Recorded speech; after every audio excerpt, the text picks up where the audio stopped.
Thousands of gallons of raw honey are processed every day in high-speed factories that turn nature's purest ingredient into a global product.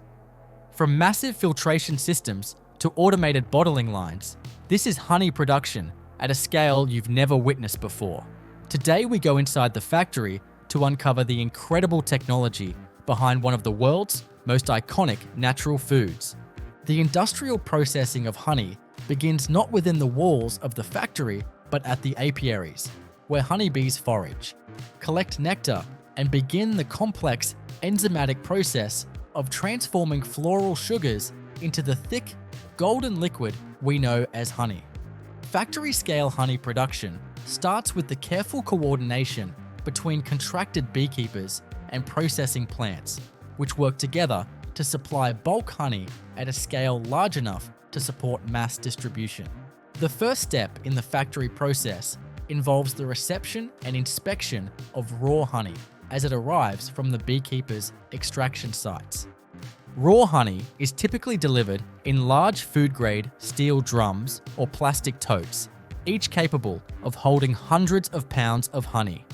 These containers arrive sealed, labeled with origin data, floral source if known, and batch tracking codes. Upon arrival at the honey processing facility, each container is unloaded onto the receiving dock, where a team of technicians begins the initial quality assurance process. This is far more than a visual check. Industrial honey processors must guarantee that the incoming product is pure, unadulterated, and meets strict legal and food safety standards. The drums are first sampled using a specialized honey sampling spear, a long stainless steel tube designed to pierce through the viscous mass and extract a vertical core from top to bottom. This is essential because honey can stratify with moisture content, color, and crystallization levels varying from top to bottom. The extracted sample is then homogenized and sent to the quality control laboratory. Here, a battery of tests is performed. Moisture content is measured using refractometers, which determine how much water is present in the honey. Legal standards require honey to contain no more than 20% moisture to prevent fermentation. Beyond moisture testing, analysts perform pollen analysis to verify floral sources and geographic origin, which is important for regulatory labeling and for upholding claims like clover honey or orange blossom honey. Additional tests, such as electrical conductivity, help differentiate between nectar and honeydew honeys, while HMF levels, or hydroxymethylfurfural, are checked to ensure the honey hasn't been exposed to excessive heat during prior storage or transit. High-performance liquid chromatography may also be used to detect the presence of added sugars, which would indicate adulteration and result in immediate rejection of the batch. Once a drum passes inspection and is approved for processing, it is moved to the uncrystallization station. Raw honey can crystallize over time, particularly when stored in cooler environments or when the floral source is rich in glucose. Crystallized or partially crystallized honey must be re-liquefied before it can be filtered or blended. This is achieved by placing the drums in heated chambers or warm water baths, known as hot rooms, where they are gently warmed to temperatures around 95 to 110 degrees Fahrenheit. This temperature range is sufficient to melt crystals without degrading the honey's delicate aromatic and enzymatic properties. Large facilities often use drum heating tunnels that can accommodate dozens of drums at a time. These tunnels employ radiant heat panels and convection fans that maintain a steady, uniform temperature throughout the enclosure. Temperature probes are inserted into each drum to ensure that internal temperatures rise slowly and evenly, preventing localized overheating which could darken the honey or degrade its quality. This gentle warming process can take anywhere from 24 to 72 hours, depending on the degree of crystallization and the initial temperature of the honey when it arrived. Now it's time to go into the liquefaction and transfer stage, where the now softened honey is pumped out of the drums and into the factory's primary processing line. This step requires specialized food-grade pumps capable of handling thick, sticky materials without introducing air bubbles or damaging the honey's texture. Positive displacement pumps, such as rotary lobe or progressive cavity pumps, are commonly used for this purpose. These pumps are designed to move viscous fluids at a steady rate without causing foaming or aeration, which can negatively impact downstream processing. As the honey is pumped from each drum, it passes through heated stainless steel pipelines that maintain a consistent temperature, usually around 110 to 120 degrees Fahrenheit, to keep the honey fluid during transit. The pipelines are insulated to minimize heat loss, and the entire system is cleaned between batches using CIP or clean-in-place systems, which circulate hot water and food-safe cleaning agents to maintain sanitary conditions.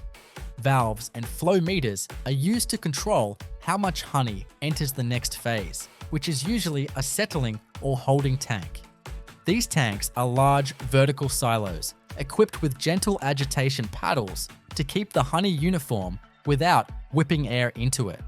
At this stage, the honey is allowed to rest briefly, giving suspended particles like wax fragments, bee parts, or pollen clumps time to rise or settle. Some facilities incorporate slow-flow decanting chambers or skimming belts that remove surface foam and floating debris.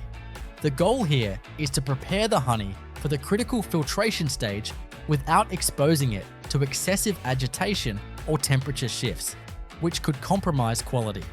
But up next is the filtration stage, one of the most technically controlled steps in factory honey processing.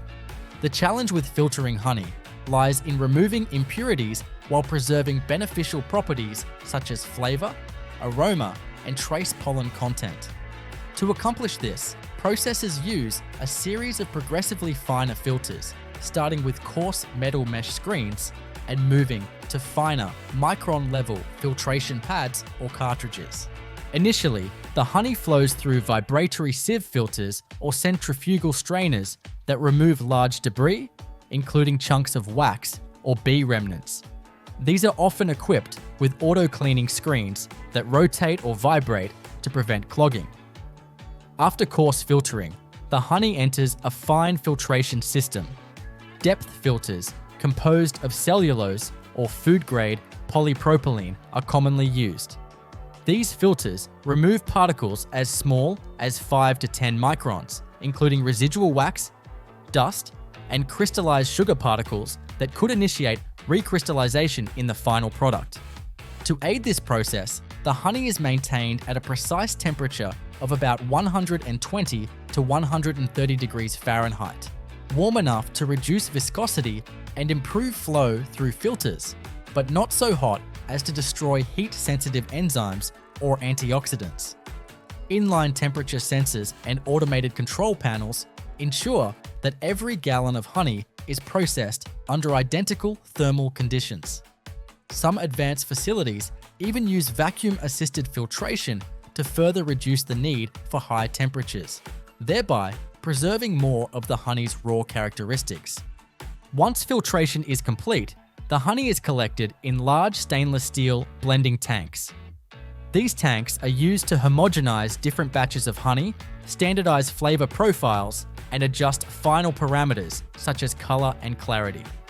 Mixing paddles rotate at slow, controlled speeds to avoid aeration while ensuring a uniform blend. It's at this stage that some producers may add trace amounts of previously tested and approved batches to maintain flavor consistency across large volumes, especially if multiple floral sources are involved. Now it's time to explore the homogenization process in more detail, as this step plays a pivotal role in ensuring that every bottle or jar of honey pulled from the line is virtually identical in texture, color, and taste. Honey, being a natural product, can vary widely between batches due to differences in nectar sources, collection times, and even seasonal variations. To manage these inconsistencies, processors rely on computer-controlled blending protocols that match incoming honey against established reference standards. Before blending begins, technicians perform sensory and analytical testing on the batch. including color measurement using the Fund scale, which classifies honey from water white to dark amber. Flavor notes are assessed by trained sensory panels or electronic nose devices, while moisture and acidity levels are verified to determine blending ratios. If a batch is slightly darker than the standard product line, a portion of lighter honey is added to balance the color. If a batch is too viscous, a blend with a slightly higher moisture content is introduced to bring the final viscosity within specification. Mixing tanks used in this process are often jacketed with warm water or glycol to maintain the blending temperature at a steady 110 to 120 degrees Fahrenheit. Internal baffles guide the flow of honey, ensuring thorough integration without the formation of dead zones or stratification. The tanks are usually equipped with inline sensors that continuously monitor parameters like Brix, viscosity, and turbidity. The blending cycle may take several hours for large volumes, and throughout the process, automated samplers pull small amounts at regular intervals to verify that the blend remains within quality parameters. Once homogenization is complete, the honey is transferred to the final holding tanks that feed directly into the packaging lines. These tanks are placed on load cells that precisely measure the volume of honey dispensed into each container. From this point forward, the product must move through sealed, temperature-controlled systems to ensure no contamination occurs before bottling. And that leads directly into the highly synchronized packaging phase. As the homogenized honey flows from the final holding tanks into the packaging system, the entire process becomes a high-speed, tightly orchestrated sequence of mechanical precision and hygiene control. This stage is where the product begins to take on its final consumer-facing form, whether it's packaged in squeeze bottles, glass jars, tubs, or bulk containers. The packaging line starts with the selection and preparation of containers, which are fed into the system from large hopper units or depalletizers, depending on the container type. Plastic bottles often arrive pre-formed and stacked in bulk, while glass jars may come in pallets wrapped in protective plastic film. Regardless of material, every container goes through a rigorous cleaning phase before it is allowed anywhere near the honey. The first step in container preparation is an air rinse or ionized air cleaning process. Each container is inverted and passed through a chamber where blasts of filtered, pressurized air are directed inside. Ionized air is used specifically to neutralize any static charges that might cause dust or particles to cling to the sides of the container. In glass packaging lines, this process may be supplemented with a vacuum extractor that removes dislodged particles immediately after the air rinse. Some facilities also opt for a UV light exposure chamber that the containers pass through as an added antimicrobial safeguard. All of these steps are executed on automated conveyor systems, synchronized to keep pace with the fill line. Now it's time to go into the filling stage, which must be executed with extreme accuracy to ensure every package contains the correct weight or volume of honey. Honey's thick, slow-moving consistency makes it a challenging product to fill efficiently at scale. To meet this challenge, factories use volumetric piston fillers or gear pump filling machines, both of which are well suited for handling viscous, sticky products. These machines are equipped with heated nozzles and jacketed tubing to maintain the honey at an optimal temperature, typically around 110 degrees Fahrenheit, so it flows smoothly without foaming or dribbling. Each filling station is designed with multiple nozzles, often ranging from 4 to 16, depending on the line's speed and scale. The nozzles are programmed to descend into the containers during filling and retract as the level rises, a method known as bottom-up filling. This minimizes splashing and helps prevent the introduction of air bubbles, which can interfere with the product's shelf stability and aesthetic appearance. Inline check weighers are stationed just downstream of the filling heads, automatically rejecting any underfilled or overfilled containers from the line. Any deviation outside a narrow tolerance window triggers an immediate alert and mechanical removal. Immediately after filling, the containers are transferred to the capping and sealing station. For plastic bottles, this often involves a torque-controlled capper that applies precise rotational force to ensure a tight but not damaging seal. Flip-top caps, disc-top caps, or screw caps are automatically sorted and fed into place using vibratory feeders and cap chutes. In the case of glass jars, the capping process may involve steam vacuum sealing with metal lids, creating a hermetic seal that ensures freshness and shelf stability. As the lid is applied, a puff of steam is injected into the headspace, which condenses and creates a partial vacuum as the jar cools. Some packaging lines also include an induction sealing station. This involves placing a foil liner inside the cap, which is then sealed to the lip of the container using electromagnetic induction to heat and bond the foil to the rim. This creates a tamper-evident barrier that reassures consumers while also acting as an additional contamination safeguard. Once sealed, the containers pass through a water or air rinse to remove any stray honey drips from the filling station, followed by a drying tunnel that uses forced warm air to eliminate surface moisture before labeling. But up next is the labeling and coding process, where the honey finally begins to take on its retail-ready appearance. Labeling machines apply product labels at high speed using pressure-sensitive or shrink-sleeve labels, depending on the packaging format. Pressure-sensitive labels are peeled from a backing roll and applied to the container with rollers, while shrink-sleeve labels are wrapped around the container and heat shrunk into place using a steam tunnel. Each label is applied with extreme precision using optical sensors that detect the exact placement zone, ensuring uniformity across all units. At this point, the line integrates the critical traceability step, date coding, and batch identification. Inkjet or laser coders are installed directly after the labeling station and are configured to print the production date, batch number, and expiration date onto the label, cap, or bottleneck. These codes are essential for tracking product back to its source in the event of a recall or quality issue, and they also help with inventory rotation throughout the supply chain. Vision systems verify the presence and legibility of these codes, and any container missing its code is automatically rejected from the line. Once labeled and coded, the honey containers move toward the secondary packaging phase. Here, they are grouped based on retail configuration, single bottles, multi-packs, or cartons, and loaded into larger corrugated cardboard cases. Robotic case packers or drop pack mechanisms handle this process with extreme care, particularly with glass containers, which require dividers and cushioning. Once the cases are assembled and filled, they're sealed using hot melt glue or tape and then passed through a check weigher to verify package weight consistency.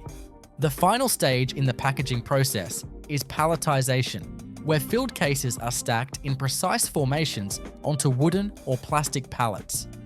Robotic palletizers equipped with vacuum grippers or mechanical arms lift and arrange the cases row by row, ensuring that weight is evenly distributed to prevent collapse during transport.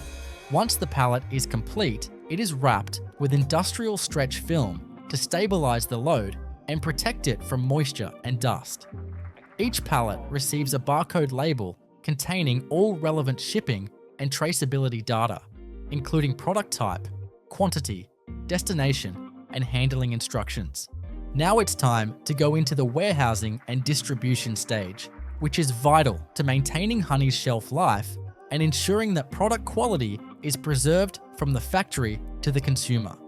Honey is hygroscopic, meaning it absorbs moisture from the air, so warehousing conditions must be carefully controlled.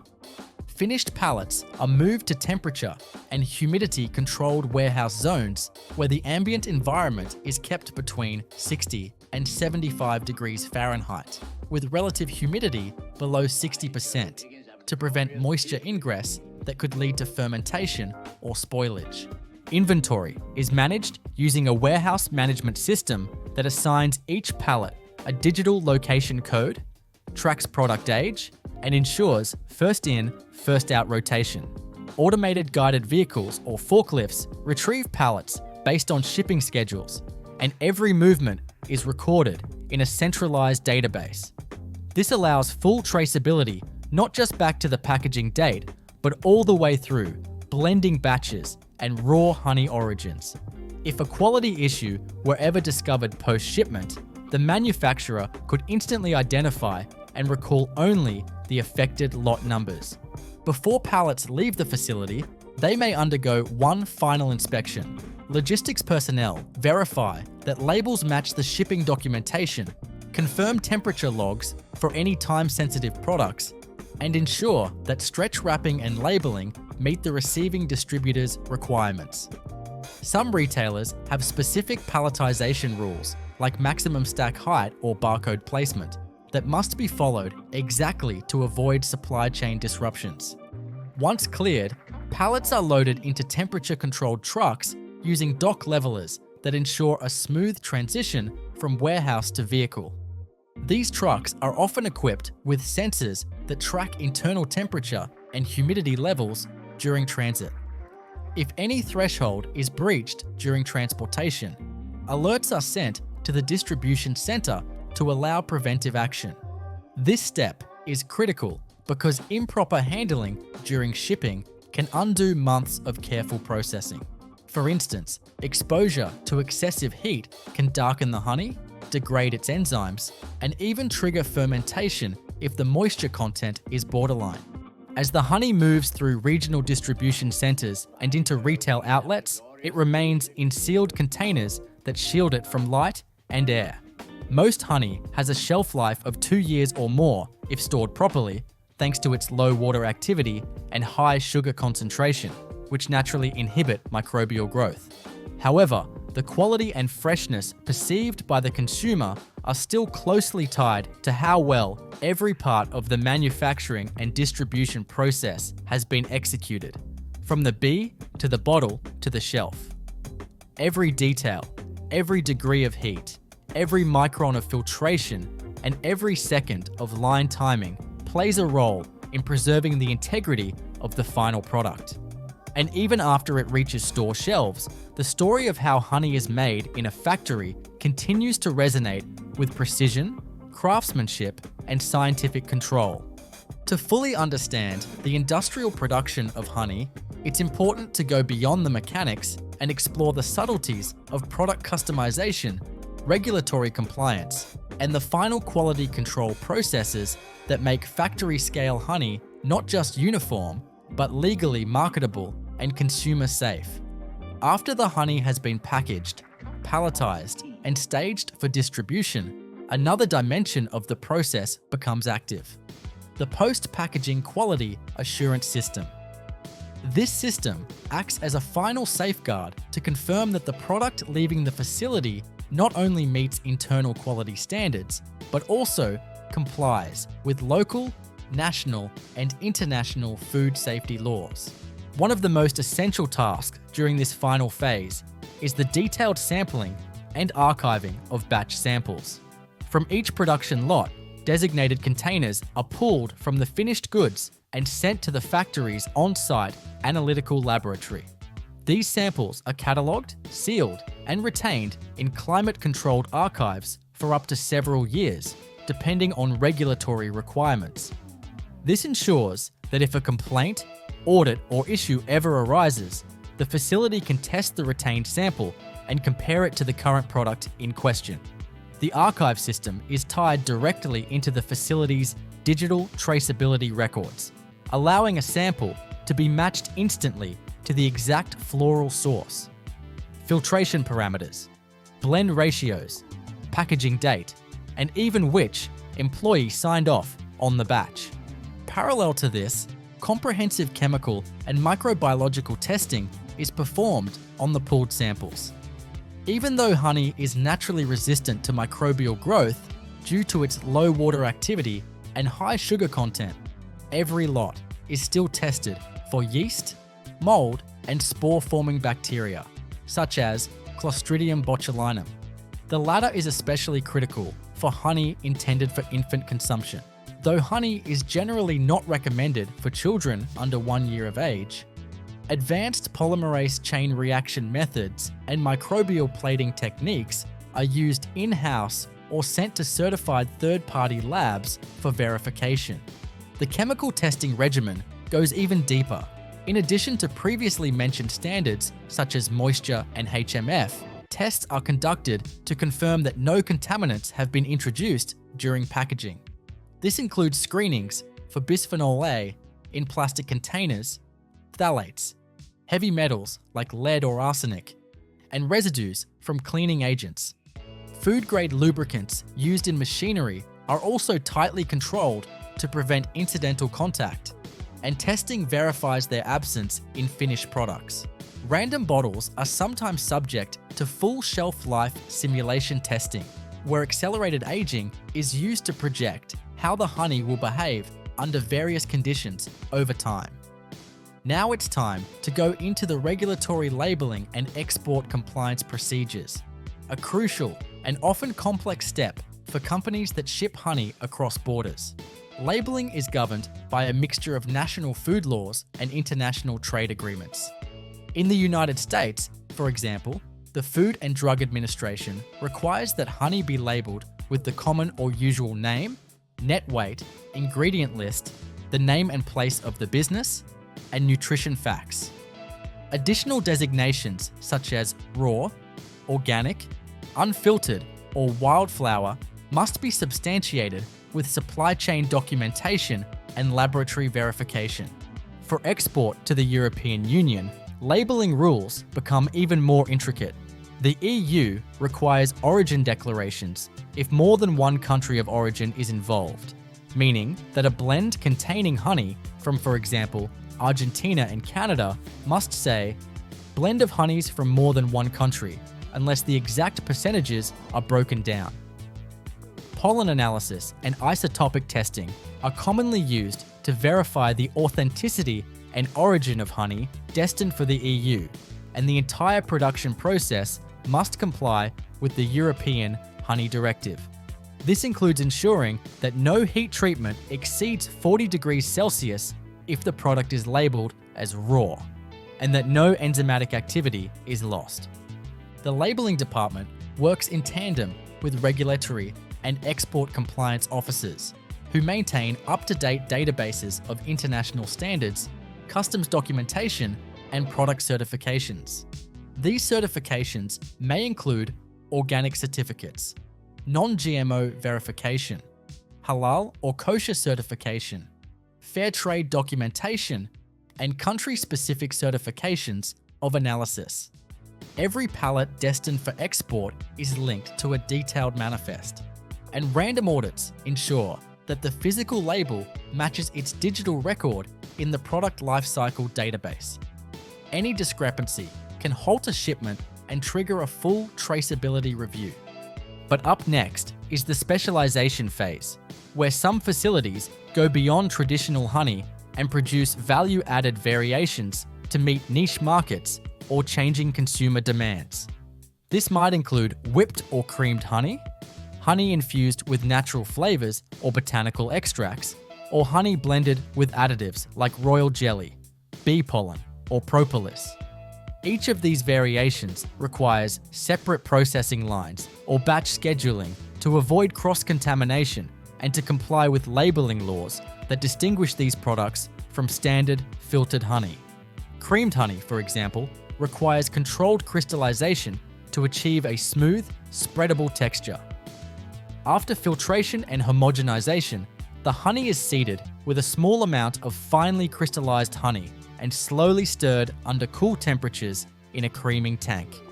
This controlled environment allows microcrystals to form uniformly, resulting in a product that remains spreadable even when stored at room temperature. The tanks used in this process are jacketed with cooling fluid and fitted with slow-turning paddles that prevent the formation of large crystals. Flavored honey follows a different path. Natural flavor compounds, such as cinnamon, ginger, vanilla, lemon, or even chili are emulsified into a small portion of honey before being slowly blended into the main batch. This ensures even distribution and prevents hotspots of flavor. Each additive must be food safe, approved by regulatory bodies, and tested for interaction with honey's enzymes and acidity. In some cases, additional filtration or viscosity adjustment is needed to maintain the same flow behavior in the bottling equipment. These specialty honeys are typically packaged in smaller volumes and targeted toward gourmet or health-conscious consumers. The process of butter production in a factory begins with the acquisition of raw cream, which is typically sourced from dairy farms. The cream must meet strict quality standards to ensure it is suitable for butter production. Upon arrival at the factory, the cream undergoes comprehensive testing to verify its fat content, microbial levels, and overall purity.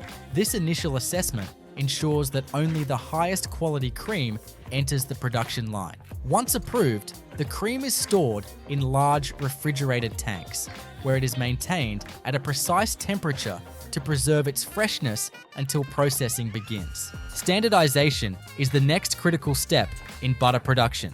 This involves adjusting the fat content of the cream to a consistent level, usually around 40%, which is optimal for churning into butter.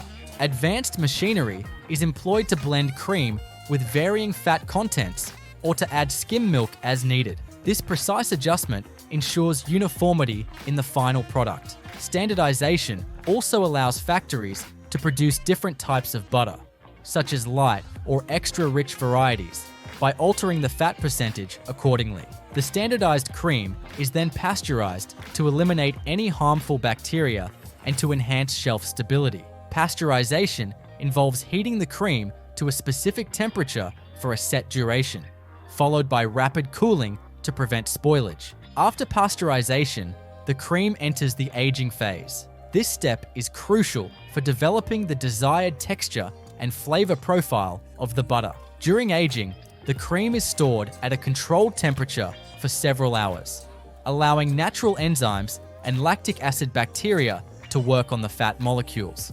For cultured butter production, additional bacterial cultures are introduced during this stage to impart a richer, more complex flavor. The aging process can vary depending on the type of butter being produced, with some recipes requiring longer periods to achieve the desired characteristics. Once the cream has been adequately aged, it moves to the churning stage. In industrial settings, large-scale churns are used to efficiently process vast quantities of cream. The churning process separates the butterfat from the buttermilk through continuous agitation. As the cream is churned, the fat globules begin to coalesce, forming small grains of butter. These grains gradually grow larger as the churning continues, eventually forming a cohesive mass of butter. The buttermilk, which is the liquid component remaining after the fat solids have separated, is drained off and often used in other food products, such as baking ingredients or animal feed. Following churning, the butter mass undergoes washing to remove any residual buttermilk and impurities. Cold water is carefully sprayed over the butter while it is continuously agitated to ensure thorough cleaning. This step is vital for improving the texture and extending the shelf life of the butter. After washing, the butter is worked to achieve the desired consistency. If salted butter is being produced, salt is added at this stage to act as a preservative and enhance flavor. The amount of salt varies based on the specific product requirements and regional preferences. The working process involves kneading the butter to distribute the salt evenly and to expel any remaining water. The packaging phase is the next significant step in butter production. At this point, the butter is shaped into blocks, tubs, or sticks, depending on the intended market. Modern factories utilize automated equipment to shape and package the butter efficiently. Each piece is weighed precisely to ensure accurate portioning. Packaging materials are selected for their ability to protect the butter from environmental factors such as light, air, and moisture, which can degrade its quality. Common packaging options include foil-wrapped blocks, plastic tubs, and stick wrappers. The design of the packaging often incorporates branding elements and nutritional information to appeal to consumers.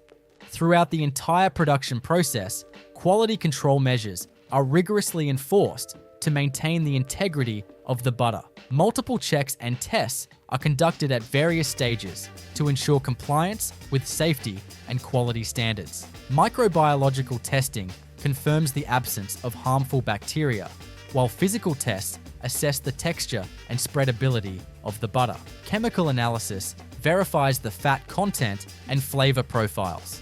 Sensory evaluation panels may also assess the taste, aroma, and appearance of the butter to ensure it meets consumer expectations. Any batch that fails to meet these criteria is either reprocessed or discarded to uphold product quality. Factories implementing sustainable practices aim to minimize their environmental impact. Waste materials, such as the buttermilk separated during churning, can be further processed to create valuable byproducts like whey protein. Energy usage is optimized through the recovery of waste heat generated during thermal processes, such as pasteurization, which can be reused within the factory. Water used in washing and cleaning operations is treated before discharge to comply with environmental regulations. These efforts contribute to a more sustainable and eco-friendly production process. Technological advancements have significantly enhanced the efficiency and precision of butter production in factories. Computer-controlled systems monitor and adjust parameters such as temperature, speed, and timing during each stage of the process. Robotics and artificial intelligence are increasingly integrated into factory operations to improve accuracy and reduce human error. For example, automated sensors can detect inconsistencies in the cream's fat content during standardization and make real-time adjustments to correct them. These innovations not only streamline the production process, but also allow for greater customization and flexibility in meeting diverse market demands. Consumer trends play a pivotal role in shaping butter production strategies. With growing interest in health-conscious eating, there is an increasing demand for low-fat or plant-based alternatives. Factories respond by developing new recipes and production methods to cater to these emerging preferences. Transparency in sourcing and production practices is becoming increasingly important to consumers, leading factories to adopt traceability systems that provide detailed information about the origin and journey of their products. This builds trust and enhances brand loyalty among customers. The global market for butter is influenced by a variety of factors, including dietary habits, cultural preferences, and economic conditions. Factories must remain adaptable and responsive to these changes to stay competitive. They invest in research and development to innovate and improve their products continuously. Collaboration with suppliers, retailers, and consumers helps factories understand market needs and align their production strategies accordingly. By leveraging technology, adhering to quality standards, and embracing sustainable practices, butter factories aim to deliver superior products that meet and exceed customer expectations. In the context of industrial butter production, the procurement of raw cream is a meticulous process. Cream is sourced from dairy farms that adhere to stringent quality protocols. Upon arrival at the factory, the cream is tested for fat content, microbial levels, and overall purity. Approved cream is stored in refrigerated tanks at a precise temperature to maintain freshness. Standardization adjusts the fat content to approximately 40%, using advanced machinery to blend cream with varying fat contents or add skim milk as necessary. This step ensures uniformity in the final product and enables the production of different butter varieties by altering the fat percentage. Pasteurization follows standardization, involving heating the cream to a specific temperature for a set duration to eliminate harmful bacteria and enhance shelf stability. After pasteurization, the cream enters the aging phase, where it is stored at a controlled temperature for several hours to develop the desired texture and flavor. Cultured butter production introduces additional bacterial cultures during this stage to impart a richer flavor. Churning separates the butter fat from the buttermilk through continuous agitation, forming small grains of butter that grow larger as the process continues. The buttermilk is drained off and often utilized in other food products. Washing removes residual buttermilk and impurities from the butter mass using cold water while it is continuously agitated. Salt is added during the working process if producing salted butter, enhancing flavor and acting as a preservative. Automated equipment shapes and packages the butter into blocks, tubs, or sticks with precise weighing, ensuring accurate portioning. Packaging materials protect the butter from environmental factors, incorporating branding elements and nutritional information to appeal to consumers. Quality control measures are enforced throughout the production process, with multiple checks and tests ensuring compliance with safety and quality standards. Microbiological testing confirms the absence of harmful bacteria. Physical tests assess texture and spreadability, and chemical analysis verifies fat content and flavor profiles. Sensory evaluation panels assess taste, aroma, and appearance to meet consumer expectations. Sustainable practices minimize environmental impact, recycling waste materials, optimizing energy usage, and treating water before discharge. Technological advancements enhance efficiency and precision with computer-controlled systems, monitoring and adjusting parameters during production. Consumer trends shape production strategies, driving innovation in recipes and methods to meet health-conscious demands and build transparency through traceability systems. Collaboration with stakeholders helps factories understand market needs and align production strategies accordingly, delivering superior products that exceed customer expectations. Industrial butter production involves intricate steps and considerations, balancing tradition with innovation. From cream preparation to final packaging, every stage is meticulously controlled to ensure high-quality butter.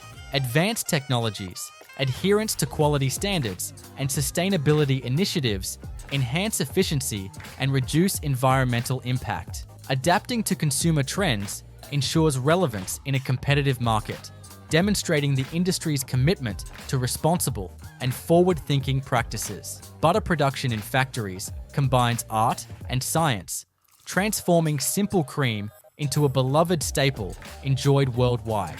The journey of butter from cream to table showcases the complexity and sophistication involved in industrial-scale production. Precise control over every stage, rigorous quality assurance, and integration of modern technologies highlight the dedication to delivering a versatile and delicious product. This exploration reveals the detailed processes and considerations that define butter production in a factory setting. Cream acquisition begins with sourcing from dairy farms, adhering to quality protocols. Testing ensures fat content, microbial levels, and purity meet standards. Approved cream is stored in refrigerated tanks at controlled temperatures. Standardization adjusts fat content to 40% using advanced machinery, enabling uniformity and variety production. Pasteurization eliminates bacteria and enhances shelf stability through precise heating and cooling. Aging develops texture and flavor, with cultured butter benefiting from additional bacterial cultures. Churning separates butterfat from buttermilk, forming grains that grow larger during continuous agitation. Buttermilk is drained off for reuse in other food products. Washing removes impurities using cold water while agitating the butter mass. Salt is added during the working process for flavor enhancement and preservation. Automated equipment shapes and packages butter into blocks, tubs, or sticks, with precise weighing ensuring accurate portions. Packaging materials protect against environmental factors, incorporating branding and nutritional information. Quality control enforces safety and quality standards through microbiological testing, physical assessments, and chemical analyses. Sensory evaluations ensure taste, aroma, and appearance meet expectations. Sustainable practices minimize environmental impact by recycling waste, optimizing energy use, and treating water before discharge. Technological advancements enhance efficiency and precision, with computer-controlled systems monitoring production parameters. Consumer trends drive innovation in recipes and methods, promoting health-conscious alternatives and transparency through traceability systems. Collaboration with stakeholders aligns production strategies with market needs, delivering superior products exceeding customer expectations. The creation of mayonnaise in a factory is an intricate process that combines the precision of science with the artistry of culinary expertise. At its essence, mayonnaise is an emulsion, a delicate blend of oil, water, and egg yolks, stabilized by natural emulsifiers such as lecithin. This journey from raw ingredients to jarred condiment involves numerous steps, each meticulously controlled to ensure consistency, flavor, and safety. It all begins with the procurement of high-quality raw materials. Eggs, vegetable oil, vinegar, and various seasonings form the foundation of mayonnaise production. Eggs, particularly their yolks, are crucial because they contain lecithin, a natural emulsifier that binds oil and water together. These eggs must meet stringent standards for freshness and cleanliness before entering the facility. Similarly, the choice of oil is critical. It must be pure and flavorful, as it significantly influences the taste of the final product. Vinegar serves dual purposes, acting as both a preservative and a flavor enhancer. Additional seasonings like salt, sugar, mustard powder, or garlic extract may also be added depending on the desired variety. Once these ingredients arrive at the factory, they undergo rigorous testing to ensure compliance with quality specifications. Microbial contamination, pH levels, and chemical composition are carefully checked. Approved ingredients are then stored in large tanks or silos under controlled conditions to preserve their integrity until needed. Eggs are often pasteurized at this stage to eliminate any potential pathogens, ensuring the safety of the final product. The heart of mayonnaise production lies in the mixing process, where individual components are transformed into a smooth, creamy emulsion. Initially, egg yolks are blended with vinegar and seasonings in a specialized mixer. This mixture acts as the base, providing the foundation for the emulsion. As the blending continues, liquid vegetable oil is slowly introduced into the mix. The key here is gradual addition. Pouring the oil too quickly can destabilize the emulsion, leading to separation. Advanced machinery, equipped with precise flow control mechanisms, ensures that the oil is incorporated at just the right rate, maintaining stability throughout the process. During this phase, the mechanical action of the mixer helps break down the oil into microscopic droplets, dispersing them evenly within the aqueous phase. Lecithin present in the egg yolks plays a pivotal role here, acting as a bridge between the oil and water molecules to prevent them from separating. This step requires careful monitoring of temperature and speed to achieve optimal results. Too much heat can denature the proteins in the egg yolks, compromising the emulsion, while insufficient agitation might leave the mixture lumpy or inconsistent. Once the initial emulsion has been formed, further adjustments may be made to fine-tune the texture and flavor. Additional ingredients, such as stabilizers or thickeners, may be added to enhance the viscosity of the mayonnaise, ensuring it maintains its creamy consistency over time. Some manufacturers also incorporate antioxidants to extend shelf life and preserve freshness. These additions are done using automated systems that measure quantities with remarkable accuracy, guaranteeing uniformity across batches. After the mixing process is complete, the mayonnaise moves to the homogenization stage. Homogenization involves subjecting the mixture to intense pressure through narrow channels, breaking down any remaining large oil droplets into even smaller particles. This step not only improves the stability of the emulsion, but also enhances the smoothness and silkiness of the final product. Modern factories use sophisticated homogenizers capable of processing vast quantities of mayonnaise efficiently while maintaining consistent quality. Next comes the pasteurization phase, a critical step in ensuring the safety of the mayonnaise. Although the eggs have already been pasteurized earlier in the process, The entire mixture is heated to a specific temperature for a set period to eliminate any residual bacteria or microorganisms. Pasteurization also helps stabilize the flavors, allowing them to meld together harmoniously. After heating, the mayonnaise is rapidly cooled to prevent degradation of its texture or nutritional value. With the mayonnaise now fully prepared, it proceeds to the packaging stage. Here, advanced filling machines dispense precise amounts of the product into jars, bottles, or sachets, depending on the intended market. Packaging materials are chosen for their ability to protect the mayonnaise from light, air, and moisture, which could otherwise compromise its quality.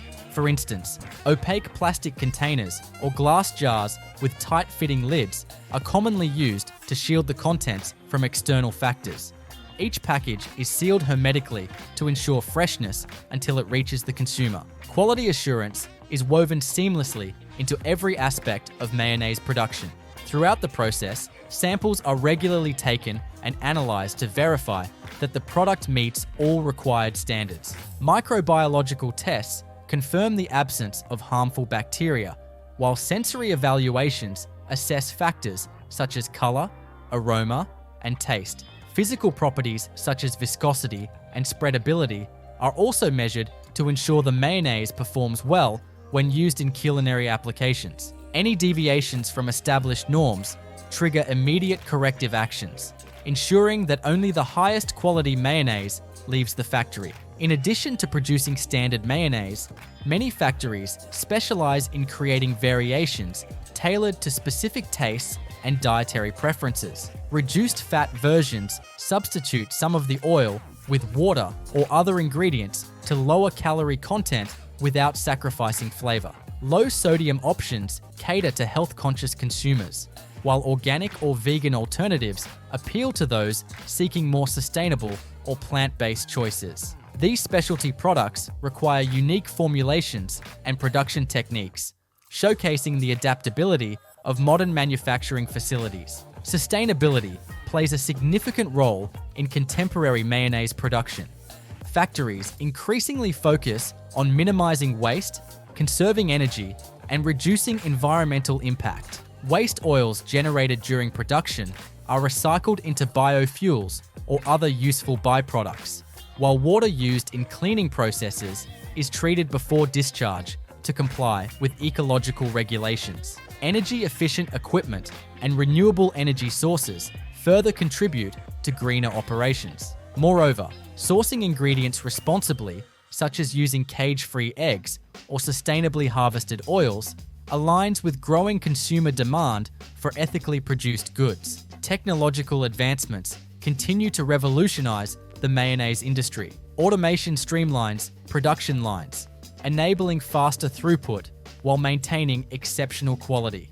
Artificial intelligence and machine learning algorithms optimize processes by predicting equipment maintenance needs, identifying inefficiencies, and suggesting improvements. Robotics handle repetitive tasks with unmatched precision, freeing human workers to focus on higher value activities. These innovations not only boost productivity, but also allow factories to respond swiftly to changing market demands. Consumer trends heavily influence the evolution of mayonnaise production. With increasing awareness about nutrition and wellness, there is a growing interest in healthier alternatives and transparent labeling. Manufacturers address these concerns by developing innovative recipes and providing detailed information about ingredient origins and production methods. Customization capabilities enable factories to produce niche products catering to regional preferences or emerging dietary fads, such as keto-friendly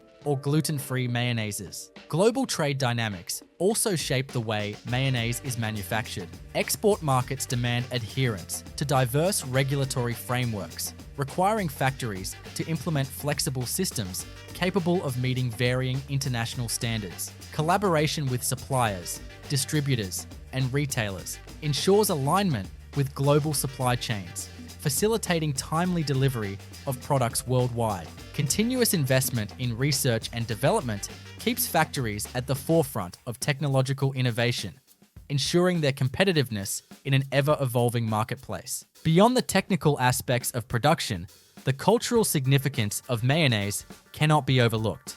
Cake production begins with the selection and sourcing of high-quality raw ingredients.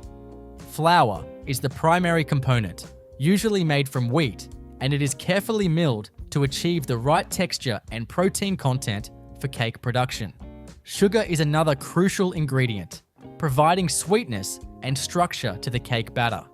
Granulated sugar, powdered sugar, and sometimes liquid glucose are used depending on the specific type of cake being manufactured. Eggs, either fresh or in liquid or powdered form, contribute to the structure and moisture of the cake. Dairy ingredients such as butter, milk, and cream enhance the flavor and texture. Vegetable oils, often used as a substitute for butter in large-scale production, ensure a longer shelf life and a softer crumb. Leavening agents such as baking powder or baking soda are essential to create the airy texture that defines a good cake.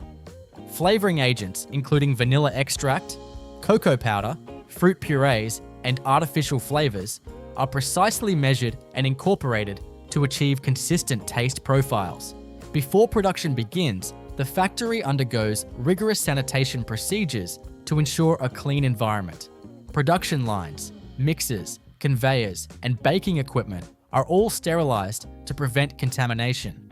The ingredients are stored in temperature-controlled silos or containers, with automated systems regulating their dispensation. Large-scale cake production begins with precise ingredient measurement. Factories utilize automated weighing systems that ensure every batch maintains the correct proportions. Dry ingredients like flour, sugar, and leavening agents are sifted and aerated to remove clumps before entering the mixing phase. Liquid ingredients such as eggs, milk, and oils are stored in large tanks and piped directly into the mixing units. Mixing is a critical step in cake production, requiring advanced industrial mixers that can handle large volumes while maintaining consistency. The process varies depending on the type of cake being produced. Sponge cakes require aeration to create a light texture, while denser cakes need thorough mixing to ensure a uniform crumb.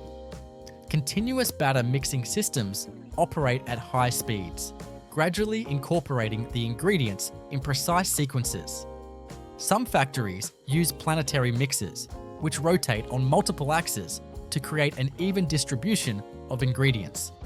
Ribbon blenders or high shear mixers may also be used to emulsify fat-based batters. Mixing times and speeds are carefully programmed to avoid overmixing, which can result in tough cakes. Once the batter reaches the desired consistency, it is transferred through a network of pipes or conveyor belts to the depositing machines. These machines portion the batter into molds, trays, or baking pans, ensuring uniformity in weight and shape. Modern cake factories employ volumetric or piston-based depositors that release precise amounts of batter with each cycle. Some machines are equipped with multiple nozzles to fill several trays simultaneously, increasing efficiency. At this stage, additional ingredients such as fruit pieces, nuts, or chocolate chips may be incorporated, either mixed into the batter or sprinkled on top before baking. The filled molds or trays move along a conveyor system into industrial ovens. The baking process is meticulously controlled to achieve the desired texture and color. Tunnel ovens, rack ovens, and convection ovens are commonly used in large-scale cake production. Tunnel ovens, which feature continuous conveyor belts that move cakes through different temperature zones, ensure even baking. The temperature and humidity levels within the ovens are carefully regulated to promote consistent rising and moisture retention. During baking, leavening agents react with heat to create gas bubbles, causing the batter to expand. The Maillard reaction, a chemical process between amino acids and sugars, develops the golden brown crust and enhances flavor. After baking, the cakes must be cooled to prevent condensation and sogginess. Cooling tunnels equipped with controlled airflow rapidly bring down the temperature while preventing excessive moisture loss. The cooling process is crucial because cakes that are too warm can compromise the integrity of icing or packaging. Factories often employ spiral cooling conveyors that maximize space efficiency while allowing cakes to cool gradually. Some facilities use blast coolers that rapidly reduce temperatures without affecting texture. Once sufficiently cooled, cakes may be removed from their molds using automated depanning systems. These machines use gentle vibrations, air pressure, or mechanical arms to lift cakes without damaging their shape. Before proceeding to decoration, quality control checks are performed. Cakes are inspected for uniformity in size, shape, and color. Advanced vision inspection systems use cameras and sensors to detect defects such as uneven surfaces or air pockets. Weight sensors ensure each cake meets the required specifications. Any cakes that do not pass quality checks are either reworked or discarded. Some factories employ metal detectors and X-ray scanners to identify foreign objects or contaminants. The decoration process varies depending on the type of cake being produced. For layer cakes, automated slicing machines cut the cakes horizontally to create multiple layers. These layers are then conveyed to filling stations, where robotic arms or extrusion nozzles apply cream, fruit preserves, or ganache. In some cases, conveyor systems transport the cakes through enrobing machines, which coat them in a layer of chocolate or glaze. Icing and frosting are applied using precision nozzles, spatula robots, or rotary icing machines. Buttercream, fondant, or whipped cream is spread evenly across the surface. Some factories use airbrush systems to add gradients of color or decorative effects. For cakes that require intricate designs, programmable robotic arms pipe decorative elements with incredible precision. Sprinkles, chocolate shavings, or edible glitter may be added using automated dispensers. At this stage, cakes intended for retail packaging may be pre-sliced using ultrasonic cutting machines. These machines utilize high-frequency vibrations to create clean, precise cuts without crushing the delicate cake structure. Pre-sliced cakes are often packaged in individual portions for convenience. Cakes intended for long shelf life may undergo additional processes such as modified atmosphere packaging, which removes oxygen from the packaging to slow down spoilage. Packaging is a crucial step in maintaining product freshness and ensuring a visually appealing presentation. Cakes are carefully transferred onto packaging conveyors, where they are placed into plastic trays, paperboard cartons, or clamshell containers. Flow wrapping machines seal individual cakes in airtight film to extend shelf life. For larger cakes, shrink wrapping or rigid plastic domes provide protection during transportation. Labels with product information, barcodes, and expiration dates are applied using automated labeling machines. Before distribution, final quality control checks are performed. Cakes are weighed again to confirm portion accuracy. Some factories conduct random sampling to test for taste, texture, and moisture content. Microbiological testing may be carried out in on-site laboratories to ensure food safety compliance. Cakes are then organized into cartons or crates and palletized for transportation. Temperature-controlled storage areas maintain product freshness before shipment. Depending on distribution requirements, cakes may be transported in refrigerated trucks to prevent spoilage. Large-scale manufacturers distribute cakes to supermarkets, bakeries, and retailers across vast geographical areas. Once the cakes are packed and ready for distribution, they move through a final inspection stage to ensure that packaging integrity is maintained. Automated vision inspection systems scan the packaging for any defects, such as improper sealing, misaligned labels, or damage that could compromise product quality. Any faulty packages are removed from the production line to prevent them from reaching consumers. At this stage, lot numbers and expiration dates are printed onto the packaging using high-speed inkjet printers or laser etching machines, allowing for precise tracking and traceability. This is a critical aspect of food safety regulations, as it enables quick recalls in the unlikely event of contamination or quality issues. Once the cakes have passed all final quality control checks, they are transported to cold storage or distribution centers. Cakes that require refrigeration, such as those with fresh cream or perishable fillings, are stored in temperature-controlled environments to maintain freshness. These storage areas are monitored by advanced refrigeration systems that maintain optimal humidity and temperature levels. Cakes that have been designed for longer shelf life, such as those using modified atmosphere packaging or preservatives, may be stored at ambient temperatures before shipping. Distribution logistics are carefully planned to ensure that cakes reach their destination in perfect condition. Large-scale cake manufacturers work with refrigerated trucking fleets and logistics providers to manage transportation efficiently. Cakes are loaded onto pallets and organized based on their destination, with detailed inventory tracking ensuring that products arrive at the correct locations. In some cases, cakes are shipped directly to supermarkets, bakeries, or food service providers, while others are sent to central warehouses for further distribution. To minimize damage during transit, cakes are packed in sturdy shipping containers designed to absorb vibrations and prevent movement inside the truck. Upon arrival at their final destination, cakes are unpacked and stocked on store shelves or refrigerated display cases.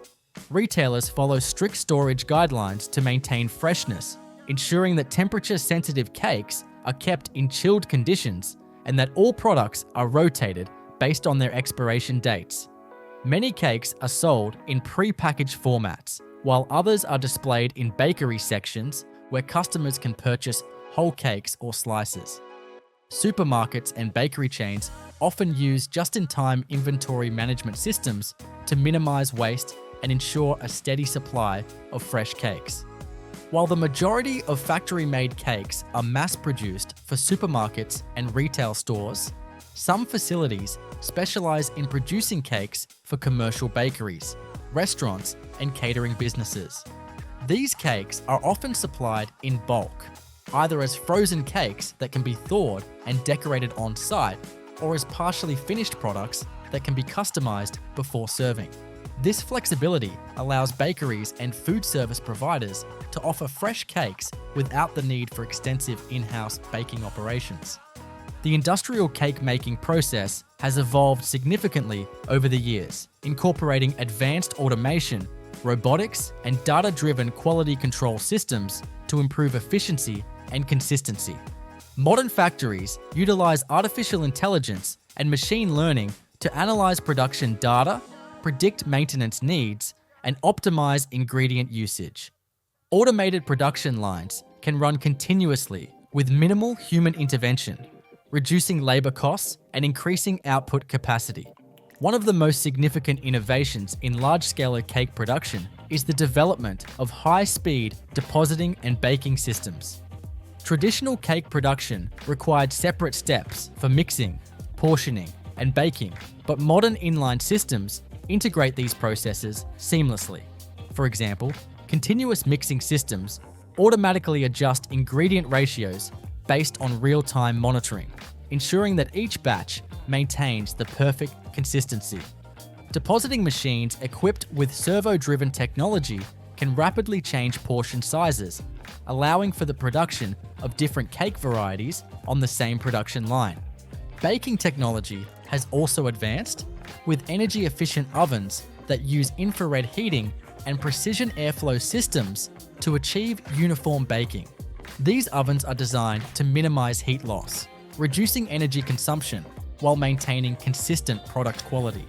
Some modern bakeries use hybrid ovens that combine conventional and microwave heating to speed up the baking process without compromising texture. In addition to traditional cakes, many factories produce specialty cakes that cater to specific dietary needs and preferences. Gluten-free cakes, for example, require dedicated production lines to prevent cross-contamination with wheat flour. These cakes use alternative flours, such as rice flour, almond flour, or tapioca starch, along with modified stabilizers to achieve the desired texture. Similarly, vegan cakes are made without eggs or dairy, relying on plant-based substitutes such as flaxseed, aquafaba, and non-dairy milk. Sugar-free and low-carb cakes are also growing in popularity, utilizing sugar alcohols or natural sweeteners like stevia to replace traditional sugar. The rise of personalized and custom cakes has led some factories to develop on-demand printing and decoration technologies. Edible ink printers can create intricate designs, logos, or images directly onto cake surfaces, making them ideal for special occasions or corporate branding. Robotic decorators equipped with artificial intelligence can replicate complex piping patterns, allowing for mass customization with minimal human intervention. Some facilities even offer direct-to-consumer cake ordering services where customers can customize flavors, fillings, and decorations before the cake is produced and shipped. Despite the high level of automation in modern cake production, human oversight remains essential to ensure quality and address any potential issues that arise during manufacturing. Skilled food technologists and quality assurance teams continuously monitor production parameters, conduct taste tests, and refine recipes to maintain consistency. Regular equipment maintenance and cleaning schedules are strictly followed to prevent contamination and ensure compliance with food safety standards. Sustainability is an increasing focus in the cake manufacturing industry, with many companies adopting eco-friendly practices to reduce their environmental impact. Ingredient sourcing has shifted towards sustainable palm oil, fair trade cocoa, and locally sourced dairy to support ethical farming practices. Factories are also investing in waste reduction strategies, such as repurposing cake scraps into secondary products like cake pops, or repackaging unsold cakes into discount bakery items. Some manufacturers have implemented water recycling systems and energy-efficient lighting to further minimize their carbon footprint. Packaging innovation is another area of focus, with a shift toward biodegradable and recyclable materials.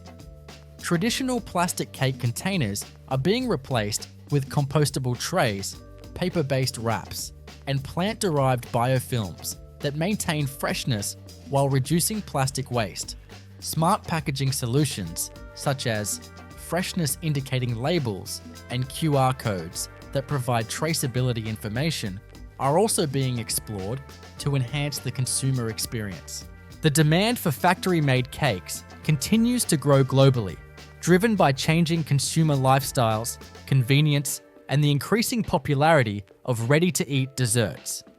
Emerging markets are seeing a surge in industrial cake production as urbanization and income growth lead to higher demand for packaged bakery products.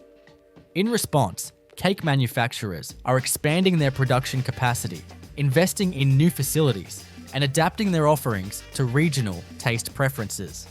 The future of cake manufacturing is expected to see even greater advancements in automation, customization, and sustainability. 3D food printing technology is being explored as a potential innovation that could revolutionize cake decoration and design. AI-driven recipe development could allow manufacturers to create entirely new flavor profiles based on consumer preferences and sensory data. As consumer awareness of health and nutrition grows, factories may develop functional cakes fortified with protein, fiber, or probiotics to cater to evolving dietary trends. One of the most crucial aspects of large-scale cake manufacturing is maintaining absolute consistency across every batch. Consumers expect the same taste, texture, and appearance every time they purchase a cake from a particular brand, and this requires precise control over every stage of production. Factories employ automated recipe management systems that digitally store exact formulations, ingredient ratios, and process parameters. These systems interface directly with mixing and processing equipment, ensuring that every batch is prepared with the same level of precision. Advanced sensors monitor temperature, humidity, and ingredient dispersion, automatically adjusting machine settings if any deviations are detected. Mixing remains one of the most technologically advanced steps in the industrial cake production process. Continuous mixers, which operate non-stop to produce an unbroken stream of batter, have revolutionized large-scale baking.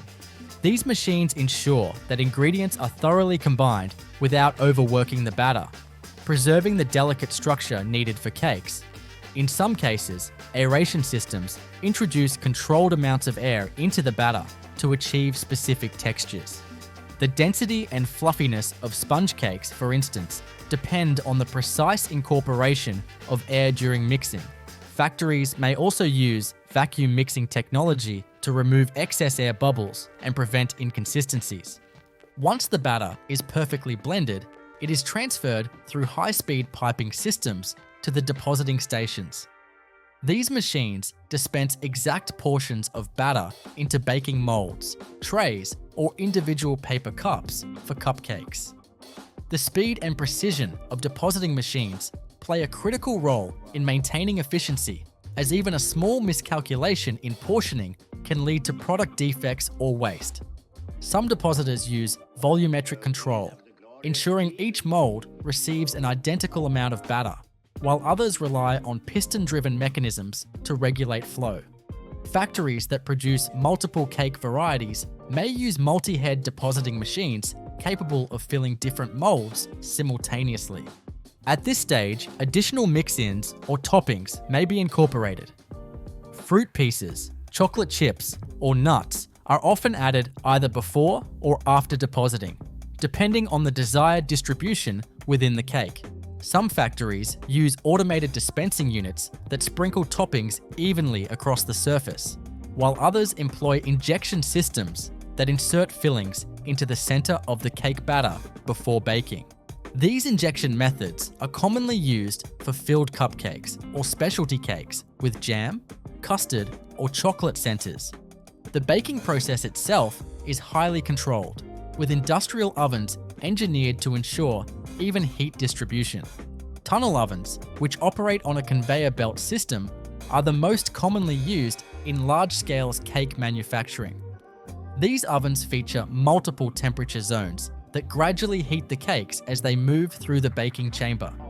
The initial phase of baking involves rapid heat transfer to activate leavening agents and promote expansion.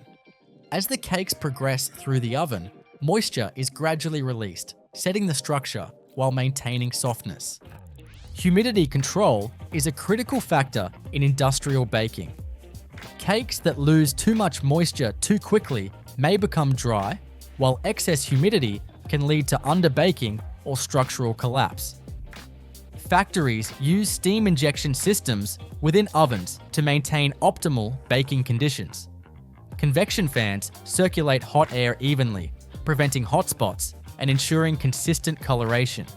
Some advanced ovens incorporate infrared or microwave-assisted heating to accelerate baking times without compromising quality. Once the cakes emerge from the ovens, they must be cooled carefully to avoid textural inconsistencies. Cooling conveyors transport cakes through controlled environments where temperature and airflow are meticulously regulated. Spiral cooling systems, which maximize space efficiency by stacking conveyors in a vertical spiral, allow for gradual cooling while optimizing factory floor space. Some manufacturers use rapid cooling tunnels equipped with gentle air currents to quickly stabilize cakes intended for immediate packaging. At this stage, cakes may be trimmed, shaped, or portioned according to product specifications. High-speed ultrasonic slicing machines are used for precision cutting, ensuring that each slice maintains a clean edge without crumbling. For layer cakes, industrial slicers divide cakes horizontally, preparing them for filling and stacking. Cakes that require shaping, such as sheet cakes for pre-cut squares, are passed through automated cutting systems that use rotating blades or water jet technology for perfect uniformity. The decoration process is where cakes truly come to life. transforming from simple baked goods into visually appealing products ready for the market. Large-scale factories utilize a combination of robotic systems, automated icing machines, and human decorators for final touches. Buttercream, fondant, or chocolate coatings are applied using enrobing machines or precision icing nozzles. Rotary icing machines create smooth, consistent layers of frosting, while airbrush systems add gradients of color for a professional finish. For cakes requiring intricate designs, robotic decorators equipped with multi-axis arms can replicate complex piping patterns, flowers, or lettering with remarkable accuracy. These machines are programmed to follow specific designs stored in digital templates, allowing manufacturers to mass-produce cakes with customized elements. Some factories use edible ink printers to apply high-resolution images or logos onto cake surfaces, a popular technique for themed birthday cakes and corporate branding. Toppings and embellishments such as sprinkles, chocolate curls, or fruit slices are applied using automated dispensers. Some cakes may pass through a drizzling station where thin streams of chocolate or caramel are added for decorative effect. Cakes requiring additional layers of decoration, such as fondant appliques or edible figurines, are assembled by skilled workers in specialized decoration zones within the factory. Final quality control checks are conducted before packaging. Cakes are inspected for uniformity in shape, frosting consistency, and overall presentation. Some factories employ X-ray scanners and metal detectors to identify potential contaminants or foreign objects within the cakes. Weight sensors verify that each cake meets precise product specifications, and random sampling is conducted for taste testing and texture analysis. Packaging plays a vital role in preserving cake freshness and ensuring product protection during transportation. Depending on the type of cake, various packaging methods are employed. Flow wrapping machines encase individual cakes in airtight plastic film, extending shelf life by preventing exposure to air and moisture. Larger cakes may be placed in rigid plastic containers or cardboard boxes with clear windows for visual appeal. For frozen or refrigerated cakes, vacuum-sealed packaging is often used to lock in freshness.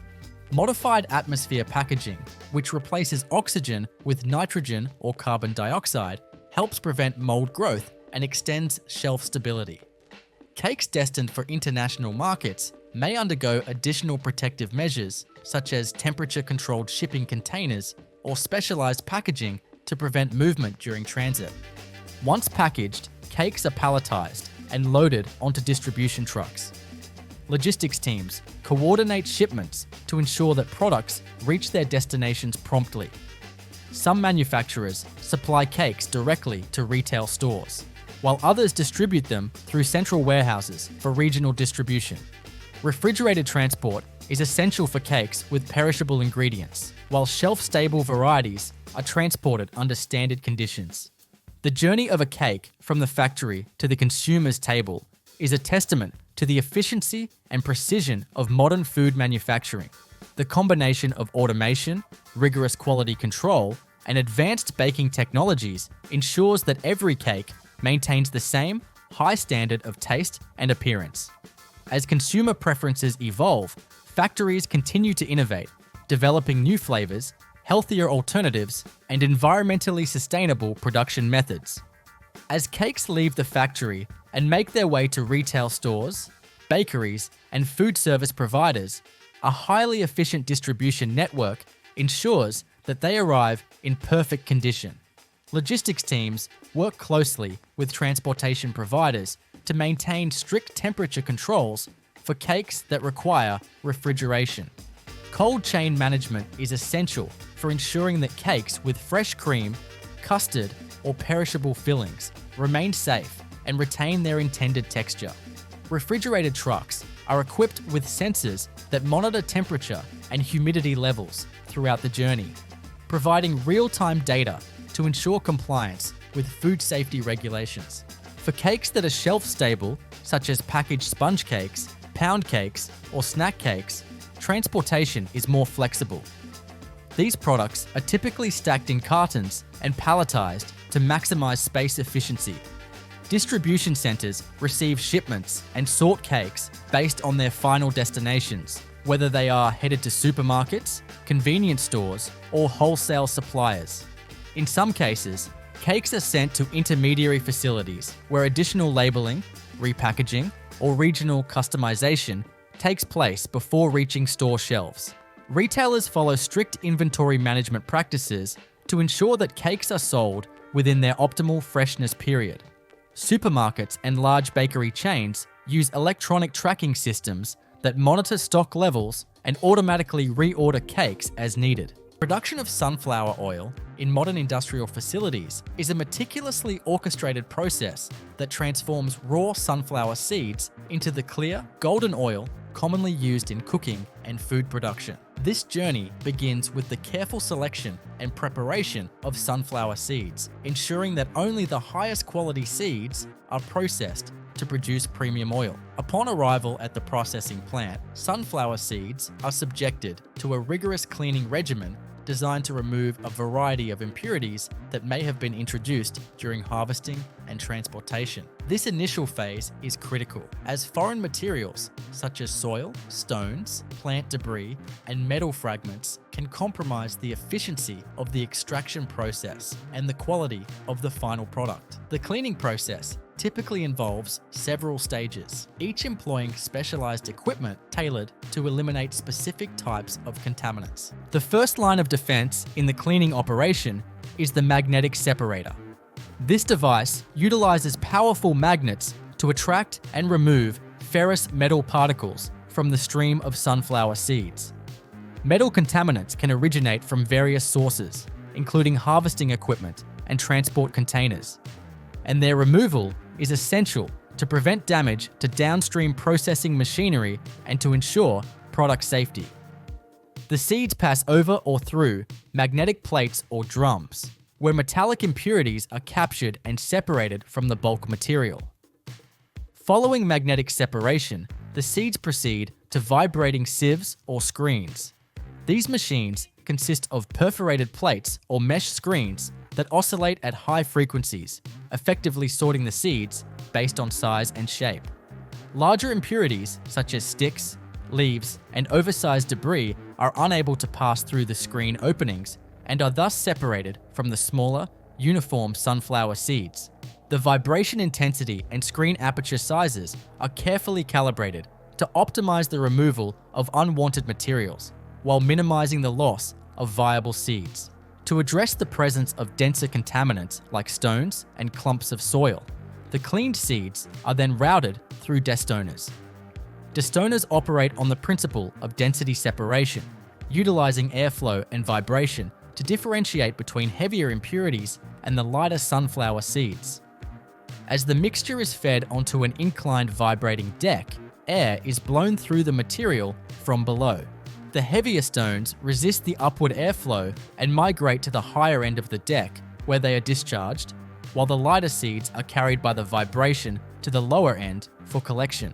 This process effectively ensures that only clean seeds advance to the next stage of processing.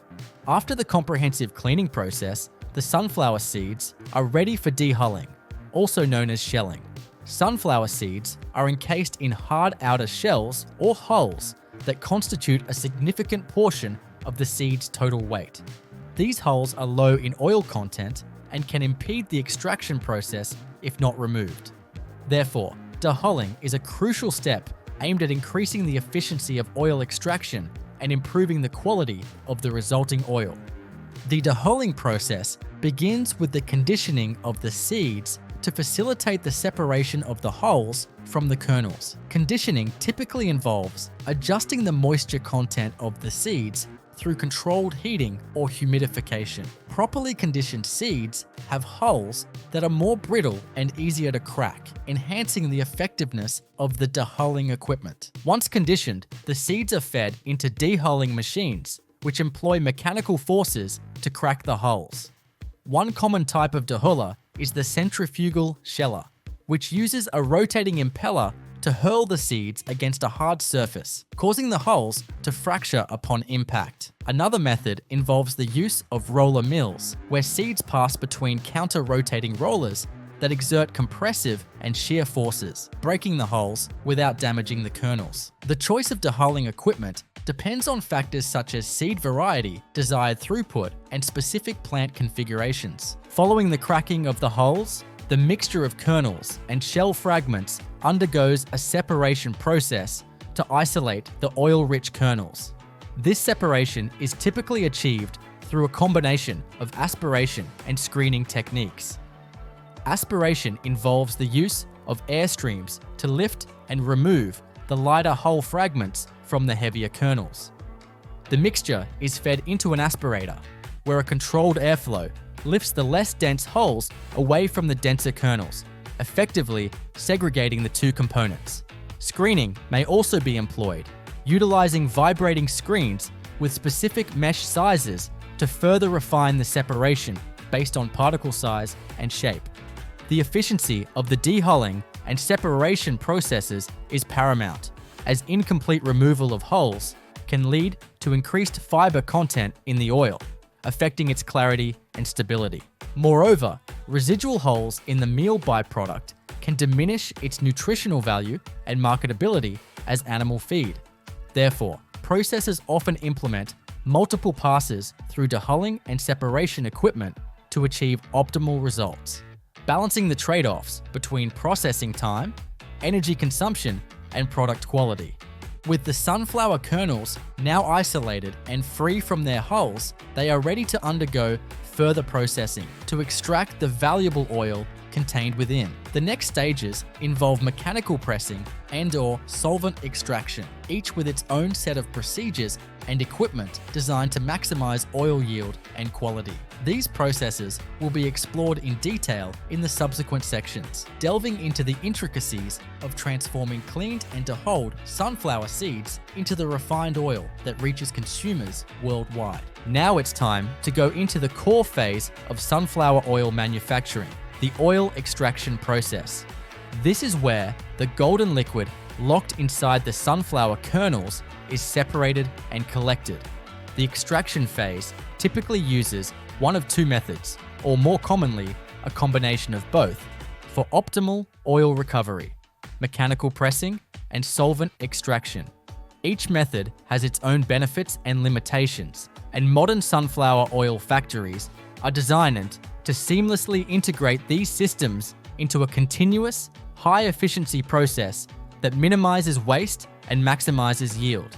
The first step in oil extraction is mechanical pressing, often referred to as expelling. In this process, the dehulled and cleaned sunflower kernels are conveyed into a series of screw presses, also known as oil expellers. These heavy-duty machines consist of a cylindrical barrel housing a rotating helical screw shaft. As the kernels are fed into the expeller from one end, the screw shaft compresses them with increasing pressure as they travel along the barrel. The space between the screw and the barrel gradually narrows, intensifying the pressure and causing the oil to be forced out through small perforations or slits in the barrel wall. This process is incredibly robust and continuous, with some industrial presses capable of handling several tons of seed per hour.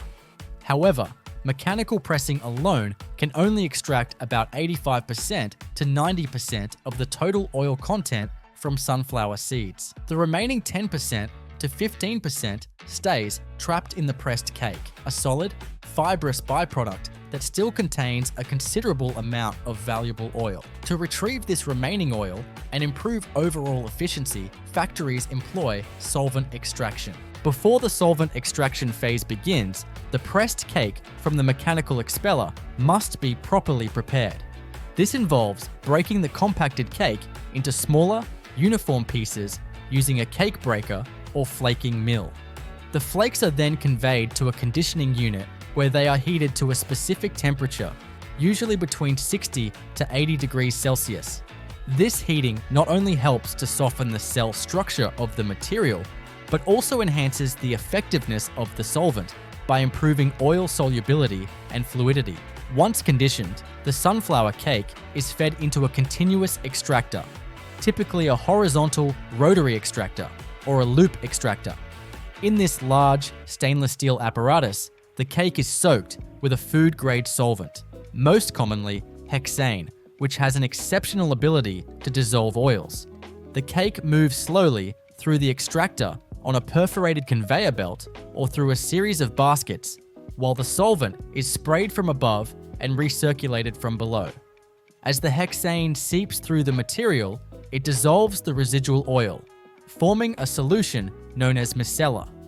This micellar, containing both oil and solvent, is then pumped out of the extractor and sent to a series of distillation units where the solvent is evaporated and recovered, leaving behind the crude sunflower oil.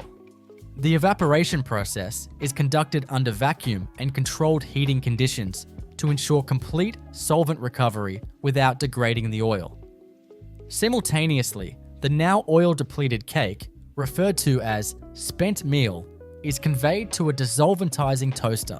This equipment uses steam and indirect heat to remove any residual hexane from the meal, making it safe for use as high-protein animal feed.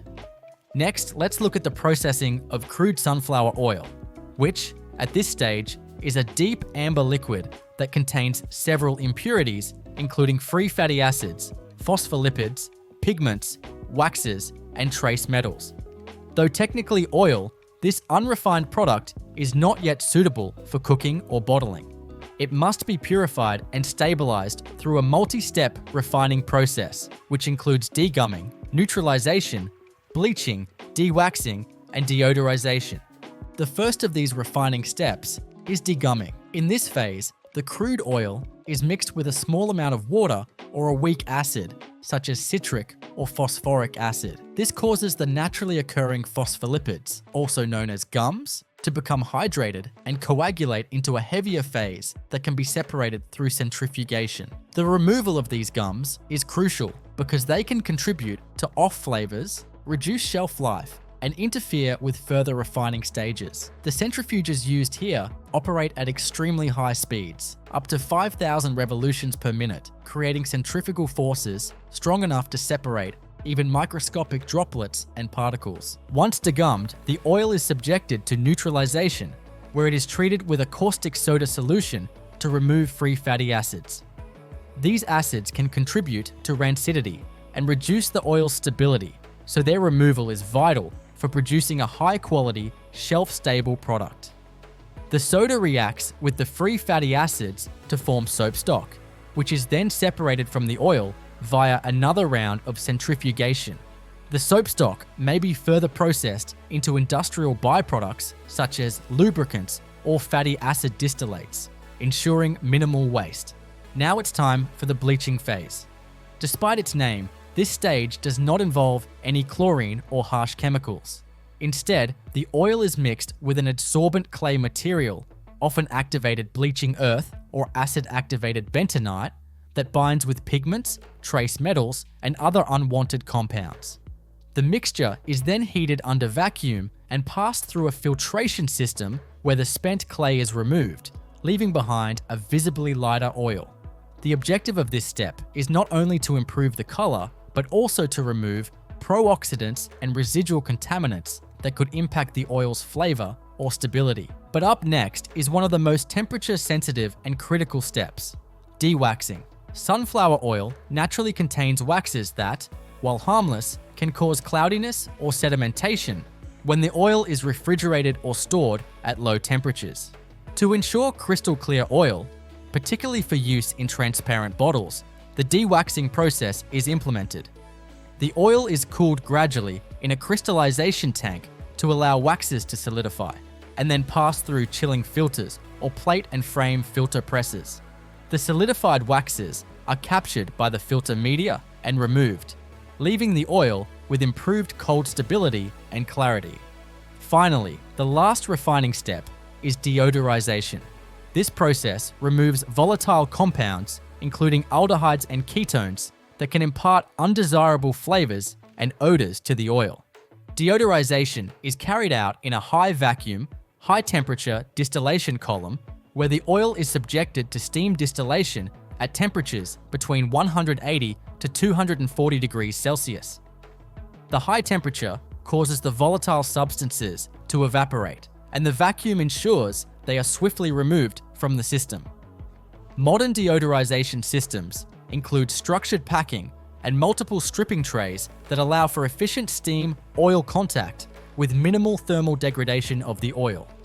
The end product of this exhaustive refining sequence is a brilliant, light yellow, odorless oil with a neutral flavor and excellent oxidative stability, qualities that make it ideal for cooking, frying, baking, and use in processed foods. The refined sunflower oil is now ready for bottling or bulk packaging, depending on its intended application, whether destined for supermarket shelves or as an ingredient in snack foods, margarine, or ready-to-eat meals. The oil's journey from seed to bottle is far from over. Now it's time to explore the next critical phase in the industrial sunflower oil production process, the packaging and distribution stage.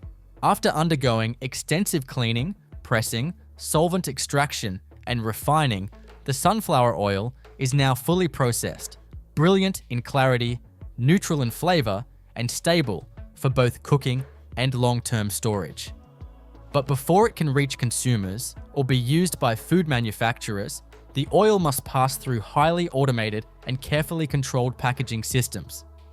These systems are designed to maintain product integrity, optimize shelf life, and meet regulatory and commercial requirements for both retail and industrial distribution. Once the refined sunflower oil leaves the deodorizer, it is pumped into large stainless steel holding tanks. These tanks are equipped with inert gas blanketing systems, typically using nitrogen, to prevent oxidative degradation of the oil. Even trace amounts of oxygen can initiate rancidity, so maintaining a low oxygen environment in storage is critical. The tanks are also thermally insulated and often jacketed for temperature control, maintaining the oil at a stable range of around 25 to 30 degrees Celsius. This ensures that the oil remains fluid and clear, preventing cloudiness that could otherwise form during cooler storage conditions. From these storage tanks, the oil is directed via stainless steel pipelines to the packaging area. The transfer lines are equipped with positive displacement pumps and high sensitivity flow meters to ensure precise, consistent delivery volumes. Before entering the filling systems, the oil passes through final filtration units, often made up of multi-layer stainless steel mesh or polymer filter cartridges, to capture any microscopic particulates that may have entered during tank storage. This guarantees that only the cleanest, crystal clear oil reaches the packaging stage. The packaging line is often separated into two main tracks, one for retail-sized bottles, typically ranging from 500 milliliters to 5 liters, and another for bulk containers, such as 20-liter jerry cans, 200-liter drums, or 1,000-liter intermediate bulk containers for industrial clients. The retail packaging line begins with empty bottles being loaded onto a conveyor, either manually or through robotic depalletizers. These bottles are usually made from food-grade PET and are blow molded on-site or sourced from specialized suppliers. Before filling, every bottle passes through a bottle rinser, where a jet of filtered, compressed air or ozonated water is sprayed inside to remove any dust or particles. This ensures microbiological and particulate cleanliness before the oil is introduced. The cleaned bottles are then transferred to multi-head volumetric or gravimetric filling machines. These high-speed machines, capable of filling up to several hundred bottles per minute, are calibrated to extreme accuracy, ensuring every bottle contains the precise labeled volume, no more, no less. The filled bottles are immediately capped by rotary capping machines, which place and tighten tamper-evident screw caps or snap-fit closures. Some systems integrate induction sealing, where a foil liner inside the cap is sealed to the bottle mouth using electromagnetic energy. This creates an airtight, tamper-proof barrier that preserves freshness and prevents leakage during transit. After capping, bottles pass through labelers that apply pressure-sensitive or shrink sleeve labels. These labels are printed with brand information, nutritional facts, batch codes, and expiration dates using high-speed inkjet or laser coders, allowing for complete traceability of every unit. Following labeling, bottles proceed through automated inspection systems equipped with cameras and sensors that verify fill levels, cap integrity, label alignment, and code legibility. Any non-compliant bottles are automatically rejected via pneumatic arms into separate bins for rework. Approved bottles continue along the line to automated cartoning and case packing stations, where robotic arms place them into cardboard cartons, followed by case sealing with hot melt glue or tape. For bulk packaging, a separate line handles large volume containers. These containers are positioned under filling nozzles that are often suspended from load cells to ensure accurate weight-based filling. Bulk fillers must also incorporate anti-foaming and venting mechanisms to prevent air entrapment, especially at high flow rates. Once filled, containers are sealed with heavy-duty caps or tamper-evident seals and palletized for shipping. All packaging configurations, whether for retail or industrial use, are assigned unique identifiers linked to the master production batch and logged in the plant's ERP system. Now it's time to delve into the logistics and distribution chain, which plays an equally crucial role in maintaining the sunflower oil's quality and ensuring timely delivery to global markets. Once the packaged oil is palletized, it is moved via autonomous guided vehicles or forklifts to climate-controlled storage warehouses. These warehouses are designed for high throughput and efficient inventory turnover. Pallets are organized using barcoded location systems, and warehouse management software ensures that the oldest batches are shipped out first, following the FIFO principle.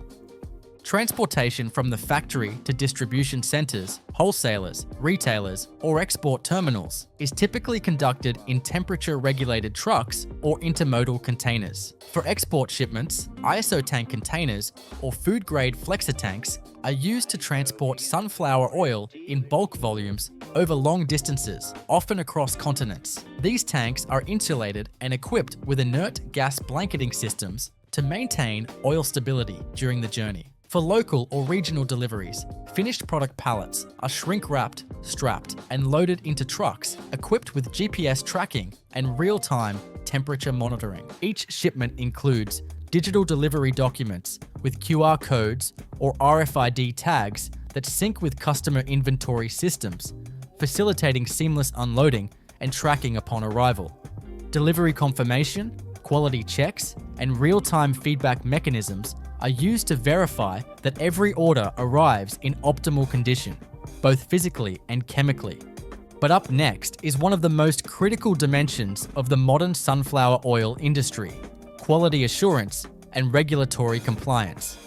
The food-grade nature of edible oil necessitates adherence to stringent quality standards at every stage of the process, from seed selection to final bottling.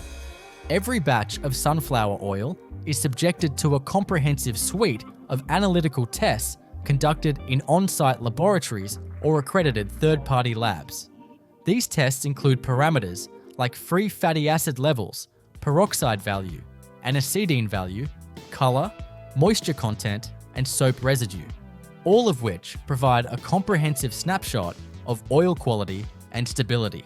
Gas chromatography is used to profile fatty acid composition, ensuring the oil meets the standard range for linoleic and oleic acid contents. Spectrophotometers analyze color and clarity, while Karl Fischer titration determines residual moisture. These tests not only guarantee regulatory compliance with international standards like Codex Alimentarius, the European Union Food Safety Directives, and the US FDA guidelines, but also help refine internal production protocols. If any parameter falls outside the accepted range, the affected batch is isolated and either reprocessed or discarded. Up next, we focus on one of the more overlooked, yet incredibly vital components of sunflower oil production: byproduct utilization and factory process integration.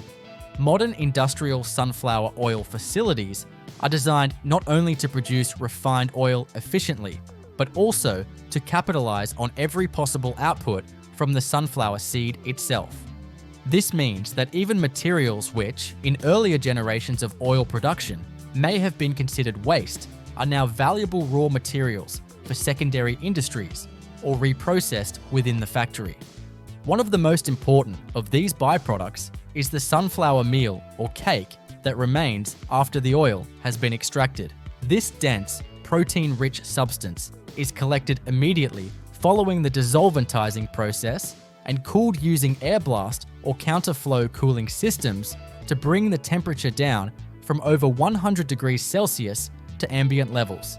This temperature drop is necessary to preserve protein quality and prevent mold growth during storage.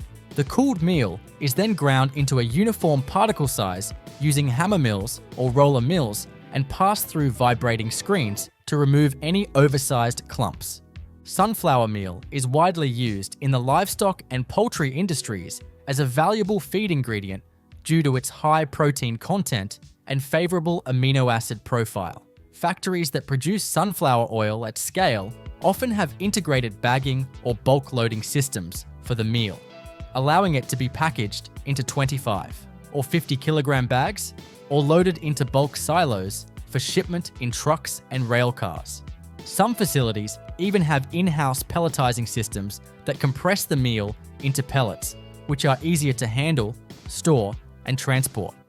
Another byproduct generated during processing is the husk or hull removed during the dehulling stage. These hulls, although devoid of oil and low in protein, have significant value as a biomass fuel. Many sunflower oil factories have transitioned to using these hulls as a renewable energy source to generate heat or steam for use in the facility. The hulls are fed into biomass boilers equipped with particulate filters and emissions control systems where they are combusted cleanly and efficiently. The steam produced powers heat exchangers for oil refining processes like bleaching, deodorization, and dewaxing, reducing reliance on fossil fuels and lowering the factory's carbon footprint. In more advanced facilities, excess steam from the coal-fired boilers is also used to drive small steam turbines, generating on-site electricity that supports lighting, automation systems, and auxiliary equipment. This form of cogeneration enhances energy efficiency and contributes to the plant's sustainability targets. Some operations even sell surplus energy back to the local grid, turning what was once a waste product into a revenue stream. Water recycling is another critical area of integration. Given the extensive use of water in processes such as conditioning, steam generation, equipment washing, and degumming, a closed-loop water treatment system is essential. Wastewater from the plant is collected in large settling tanks, where solids are removed via sedimentation. The water then passes through biological treatment units and membrane filtration systems, such as reverse osmosis or ultrafiltration, to remove organic matter, oil residues, and chemical impurities. The treated water is reused in non-critical applications like boiler feed or equipment cleaning, drastically reducing freshwater consumption. Now turning to process automation, modern sunflower oil facilities operate as highly digitized environments where real-time data governs every aspect of production.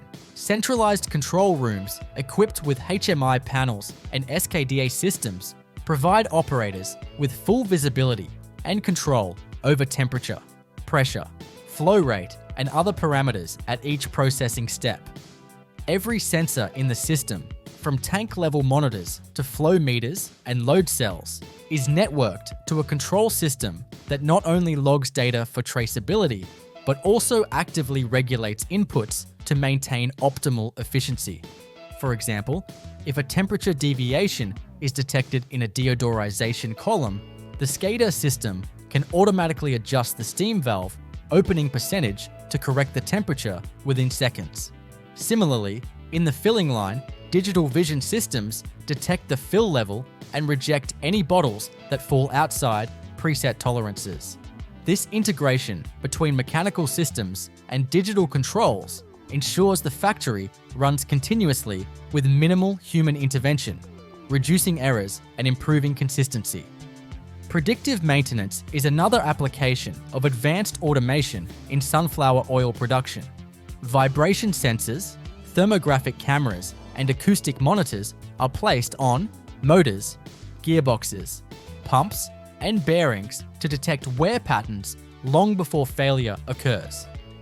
The data is fed into AI-driven platforms that analyze trends and forecast the optimal time for maintenance. This prevents unplanned downtime, increases equipment lifespan, and maintains uninterrupted production flow. Inventory management and logistics are similarly digitized. Raw materials, finished oil, packaging supplies, and maintenance components are tracked using barcodes or RFID tags that interface with the plant's ERP system. This allows real-time monitoring of stock levels, automatic reordering when thresholds are reached, and optimized production scheduling based on available resources and demand forecasts. Finished goods are tracked through the entire supply chain, and shipping documents are generated automatically, reducing paperwork and human error. The industrial production of condensed milk begins with the careful reception and preparation of raw cow's milk, a phase that determines the quality, efficiency, and final yield of the entire operation. As raw milk arrives at the condensed milk manufacturing facility, typically transported in insulated stainless steel tankers from contracted dairy farms, the first priority is immediate and rigorous quality assessment.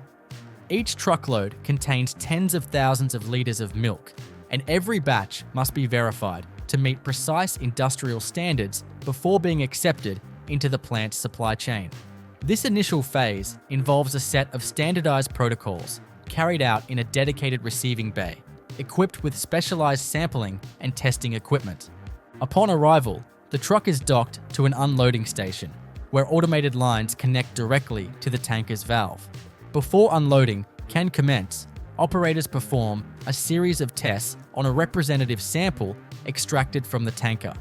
This is done using a sanitized dipper or through a sample port using aseptic techniques to avoid contamination. The sample is then transferred to the plant's on-site quality control lab. Inside this lab, technicians first conduct a sensory inspection, evaluating the milk's color, smell, and presence of any visible particulates. While this step is basic, it's essential in immediately identifying any batches with gross spoilage or foreign contamination. The next series of tests are chemical and microbiological. A cryoscope is used to determine the freezing point of the milk, which helps identify dilution with water. Industrial condensed milk relies on unadulterated raw milk with tightly controlled fat and solids not fat contents. Any dilution affects the solids concentration required for the evaporation phase later on.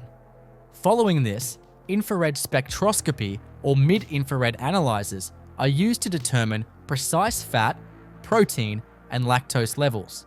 These readings are compared against production targets, usually 3.5 to 4.0% fat and 8.5 to 9.0% SNF. If any component falls out of range, the milk may be either rejected or diverted to other dairy product lines. Another critical check is for microbial load. A rapid plate count, or ATP bioluminescence test, evaluates the total bacterial count per milliliter.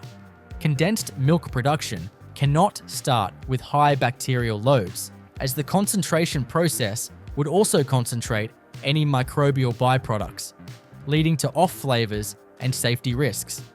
Acceptable raw milk generally must have fewer than 100,000 colony-forming units per ml, with many plants enforcing even tighter limits.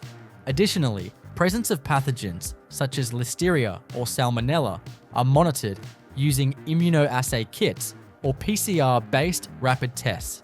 Antibiotic residue testing is also performed using either SNAP tests or microbial inhibition assays, since antibiotic contamination can disrupt the fermentation steps used in other dairy operations and might violate export regulations. If the sample passes all tests, the milk is cleared for unloading. The The truck's contents are then pumped via sanitary stainless steel pipelines into raw milk holding tanks located within a temperature-controlled section of the facility. These tanks, typically ranging from 20,000 to 50,000 litres in capacity, are jacketed and agitated to maintain a constant temperature of around 4 degrees Celsius. At this stage, the milk is still unpasteurized and considered perishable, so time and temperature control are critical. The tanks are equipped with inline thermometers and CIP spray balls that will sanitize the internal surfaces between batches to prevent cross-contamination. The next step in the process is milk clarification and standardization. This is a pivotal moment where physical impurities and excess variability in composition are removed. The raw milk is fed from the storage tanks to a centrifugal clarifier, a high-speed rotating bowl separator that uses the density differences between milk solids and liquid to remove somatic cells, dirt, and other non-milk particles. The milk enters the spinning drum through a feed pipe, and under centrifugal force, heavier particles are flung outward against the bowl walls and discharged intermittently via sludge ejection ports. After clarification, the milk is sent to a cream separator. This piece of equipment operates similarly to the clarifier, but focuses on removing and isolating the cream layer from the skim milk portion. Depending on the desired end product specifications, some or all of the separated cream may be blended back in. This is where the standardization process comes into play. Condensed milk requires a tightly defined balance between fat content and total milk solids. Operators adjust this balance using inline blending systems, automated control loops equipped with flow meters and density sensors. The goal is to create a uniform milk base, typically around 8.5% fat and 22% total solids before it proceeds to pasteurization and evaporation. Any deviation at this stage would affect the efficiency of the next stages and could compromise the desired thickness, sweetness, and shelf life of the condensed milk. In more advanced factories, these composition adjustments are performed entirely by automated PLC systems. These use real-time data collected from inline sensors to control proportioning valves and regulate the mixing of cream and skim milk streams without any manual input. This level of automation not only ensures consistency, but reduces waste and energy use. The standardized milk is now homogeneous in composition, free of debris, and ready for thermal treatment. Before entering the pasteurizer, it may pass through a deaerator, a vacuum chamber that removes entrapped gases such as oxygen and carbon dioxide, which, if left in, could promote oxidation of fats and off flavors during storage. But up next is a step that changes the physical properties of the milk at a fundamental level. With the raw milk now cleaned, standardized, and compositionally balanced, it's time for it to undergo pasteurization and heat treatment, a step that prepares it for concentration without microbial risk or protein denaturation. This phase involves an intricate dance between temperature, pressure, and time, and it sets the stage for the transformative evaporation process that gives condensed milk its name. Now that the raw milk has been thoroughly received, clarified, and compositionally standardized, it is ready for thermal treatment. The next phase in the factory process is pasteurization, which is critical in destroying any pathogenic or spoilage microorganisms present in the milk. Pasteurization must be done with precise timing and temperature control to ensure microbial inactivation without damaging the milk's nutritional or functional properties, especially since this milk will soon undergo evaporation, which puts it under further thermal stress. To carry this out, the milk is directed from the holding tanks into a continuous flow, high-temperature, short-time pasteurization unit, which is the standard in industrial dairy processing. The HTST system typically consists of a series of plate heat exchangers that are engineered to raise the milk temperature to approximately 85 degrees Celsius for 15 to 20 seconds. This is hotter and slightly longer than conventional drinking milk pasteurization, as condensed milk requires greater microbial stability due to its extended shelf life. The process begins in the regeneration section of the plate heat exchanger, where incoming cold raw milk is preheated by outgoing pasteurized milk, allowing energy recovery and efficiency gains of up to 90%. The milk then moves through the heating section, where it is brought to the target temperature using hot water or steam circulated on the opposite side of the stainless steel plates. The timing of exposure is controlled by the flow rate and volume of the holding tubes, ensuring that every particle of milk receives uniform treatment. After pasteurization, the milk passes into a holding cell monitored by thermocouples and flow diversion valves.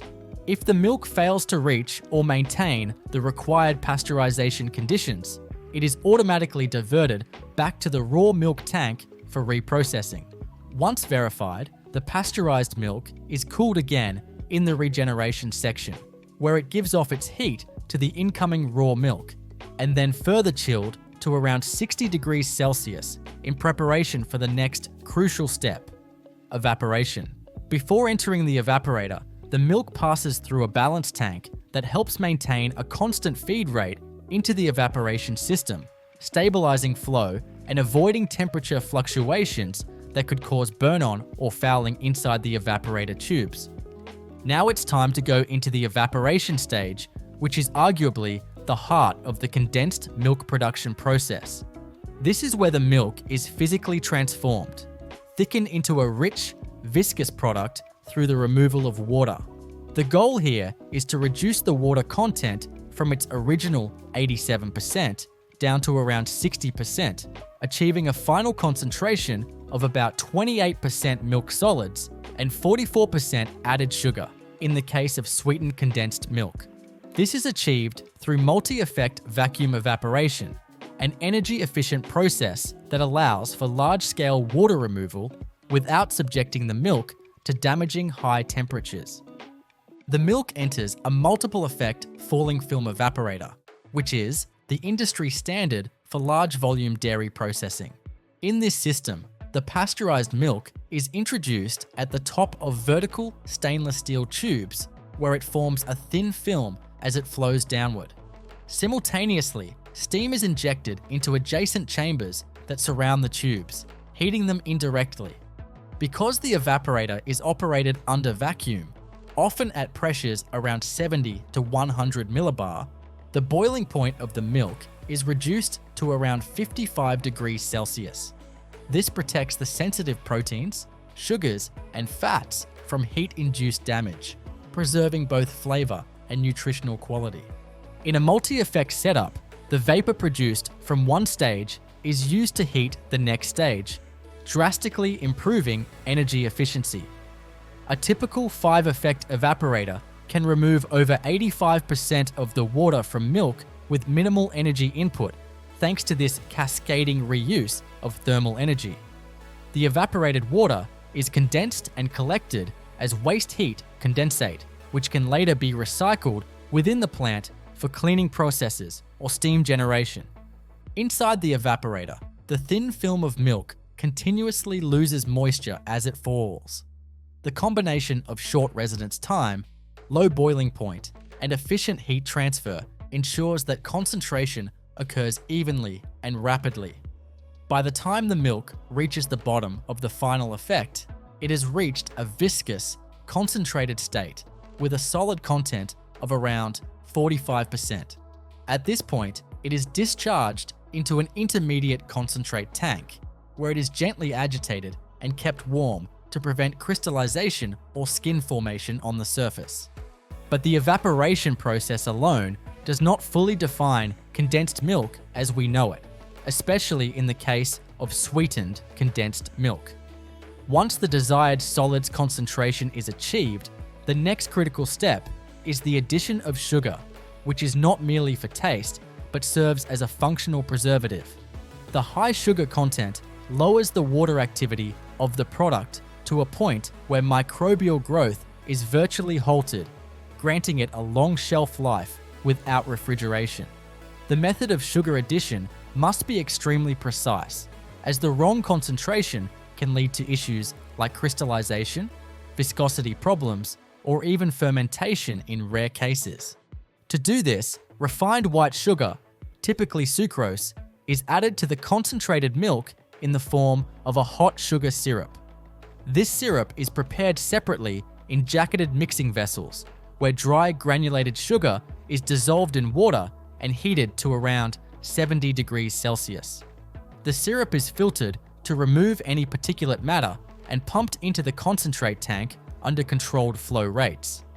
The typical formulation is around 46% sucrose by weight in the final product, which is determined by a combination of inline refractometers and density meters. The mixing of sugar syrup into the concentrate must be uniform to prevent localized crystallization and is often aided by low shear agitators that maintain homogeneity without introducing air. As the sugar is added, the milk becomes even more viscous and dense.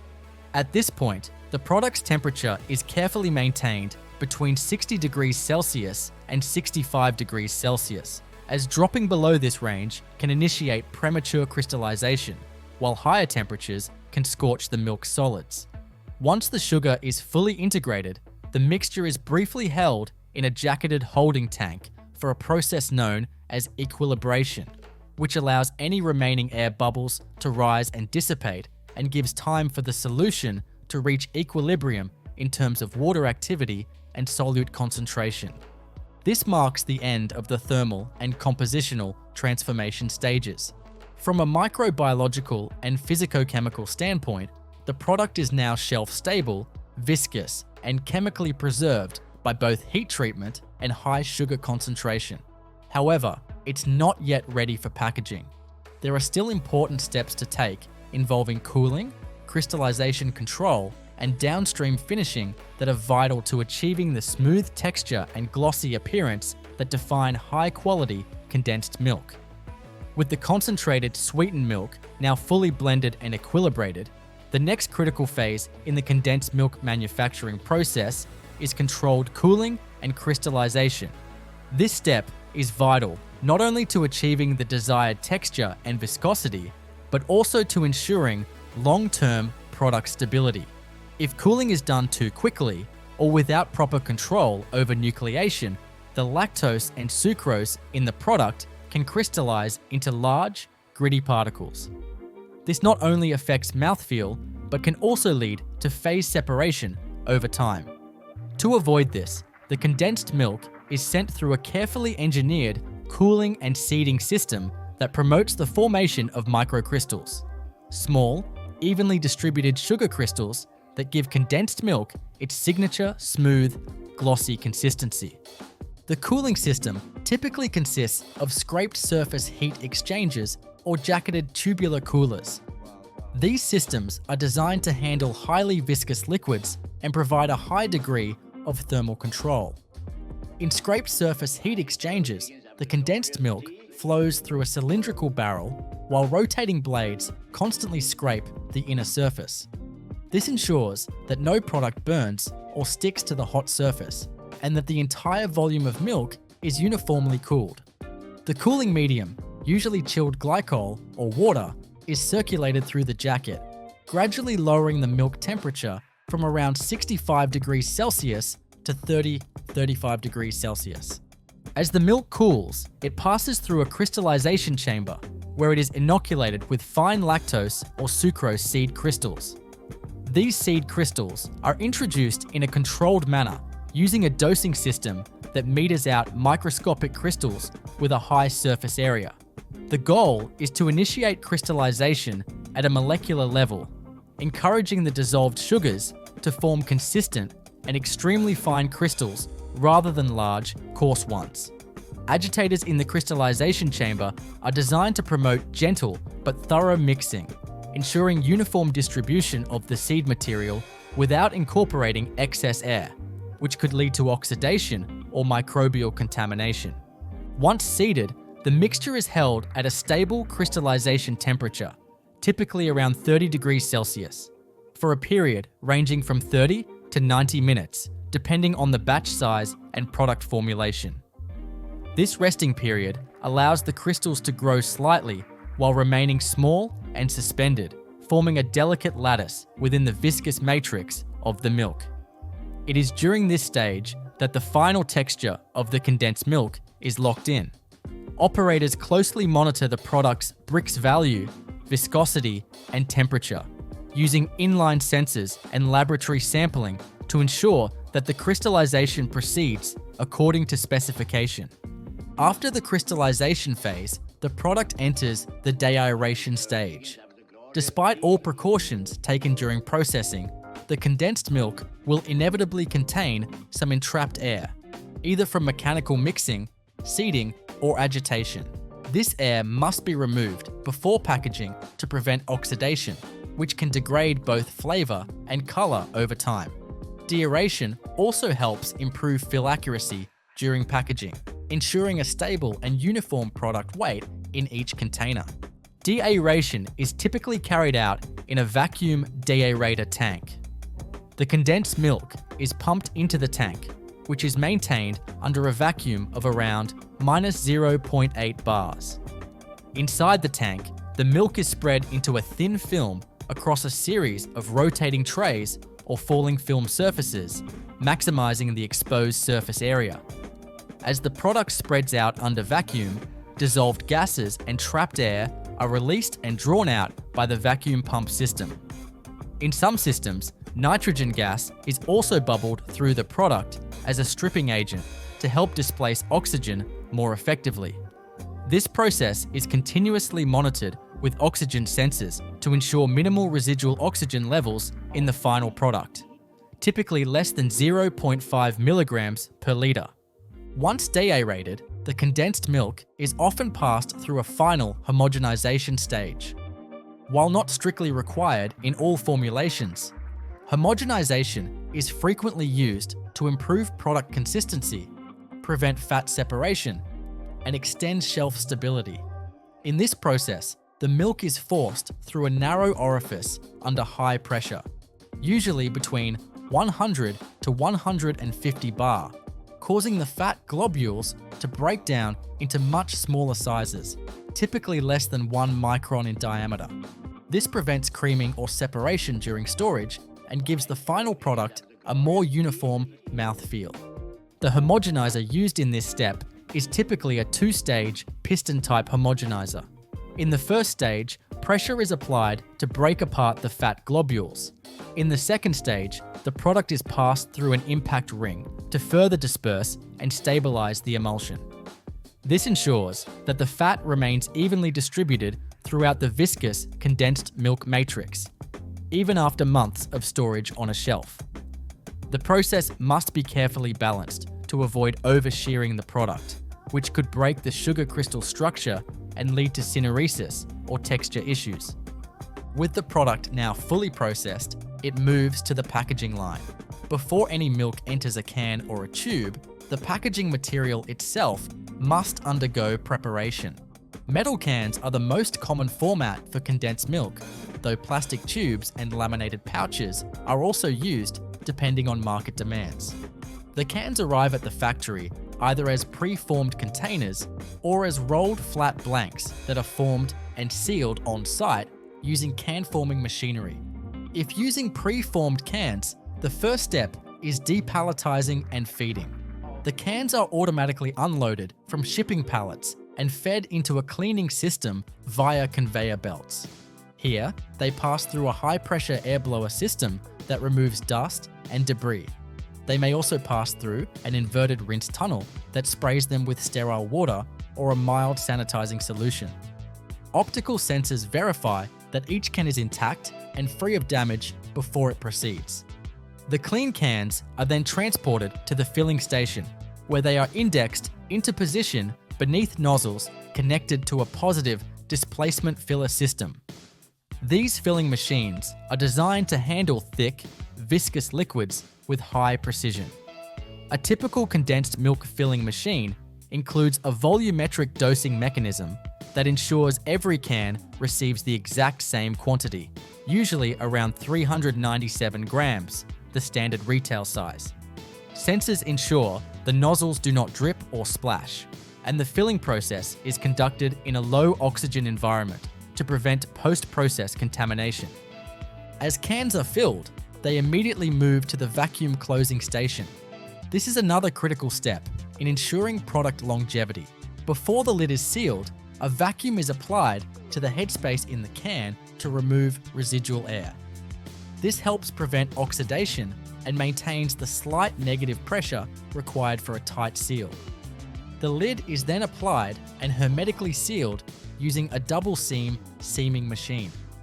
This creates an airtight seal by mechanically folding and compressing the lid and can flange together in 2 operations. The quality of this seal is checked automatically using seam gauges and vision inspection systems to detect any defects or incomplete closures. After sealing, the cans enter a hot water bath or steam chamber for thermal holding. This step, known as in-can sterilization or thermal stabilization, involves heating the sealed cans to around 85 to 90 degrees Celsius for 15 to 20 minutes. This serves several functions.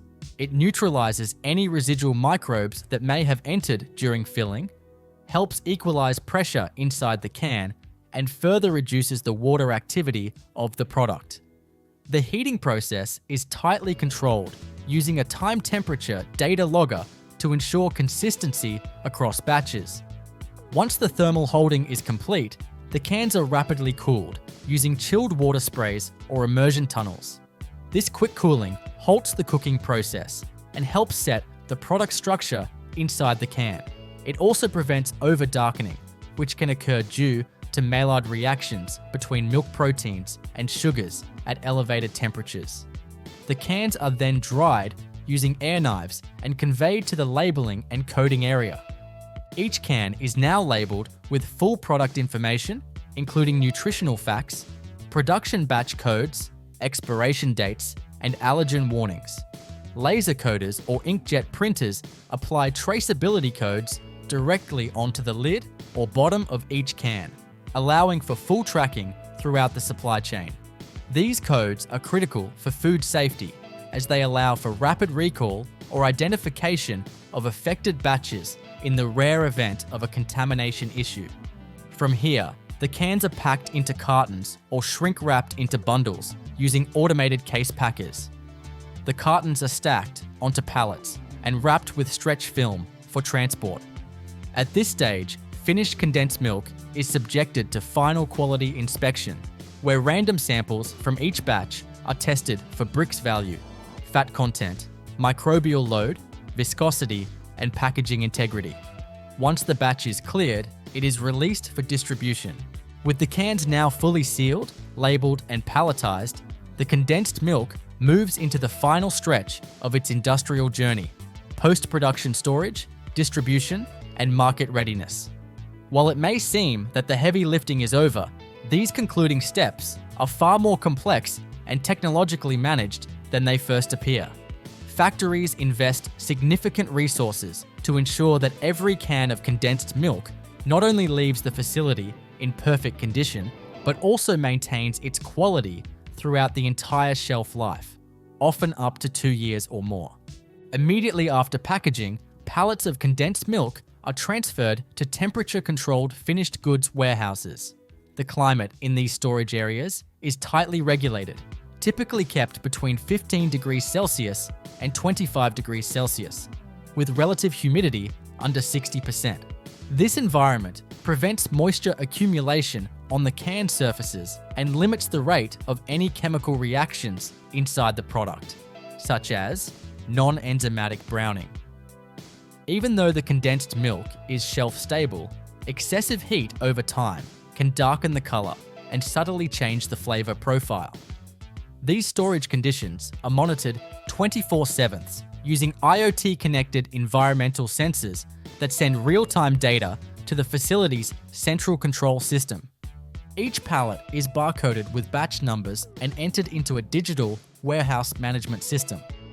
This system not only tracks location and inventory levels, but also enforces FIFO protocols to ensure older batches are distributed before newer ones. The traceability codes printed earlier on the cans come into play again here. Every single unit can be traced back to its raw milk intake, processing parameters, operator ID, and time-stamped process logs. This full chain traceability is a critical part of modern food safety compliance. When orders are received from retailers, exporters, or institutional buyers, automated robotic pallet pickers retrieve the relevant stock and move it to the outbound shipping area. Here, it is loaded into refrigerated or insulated trucks, depending on the destination and regional climatic conditions. In many cases, international shipments involve placing pallets into reefer containers that maintain stable temperatures for transoceanic shipping routes. Chocolate begins its life not in the factory, but on the tropical cacao farms that line the equator.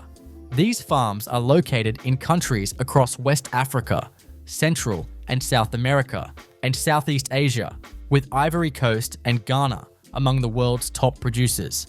The climate in these regions, hot, humid, and with rich, well-draining soil, is essential for the cultivation of Theobroma cacao, the tree that produces cacao pods. Each pod contains 20 to 50 seeds, known as cacao beans, surrounded by a sweet, pulpy, white fruit. These beans are the raw foundation of all chocolate products. The cacao harvest is entirely manual. Farmers use machetes or curved knives attached to long poles to carefully cut ripe pods from the trees without damaging the branches. A single mature tree may produce between 20 and 30 pods per year, and since cacao does not ripen all at once, harvesting occurs continuously over several months. Once harvested, the pods are collected in piles and opened by hand using machetes. The beans, still coated in sticky white pulp, are scooped out and prepared for fermentation, the first transformative step in the chocolate-making process. Fermentation typically occurs on the farm or at centralized collection centers.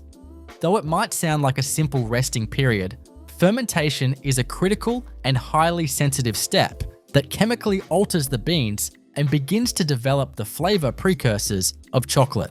Beans are placed in shallow, slatted wooden boxes or piled into heaps and covered with banana leaves. This environment encourages the growth of natural yeasts and bacteria that convert sugars in the pulp into alcohol and acids. As the temperature rises, often reaching 45 to 50 degrees Celsius, the bean's internal structure changes. Enzymes are activated, cell walls are broken down, and bitter polyphenols begin to transform into the complex flavor compounds that will later give chocolate its signature taste.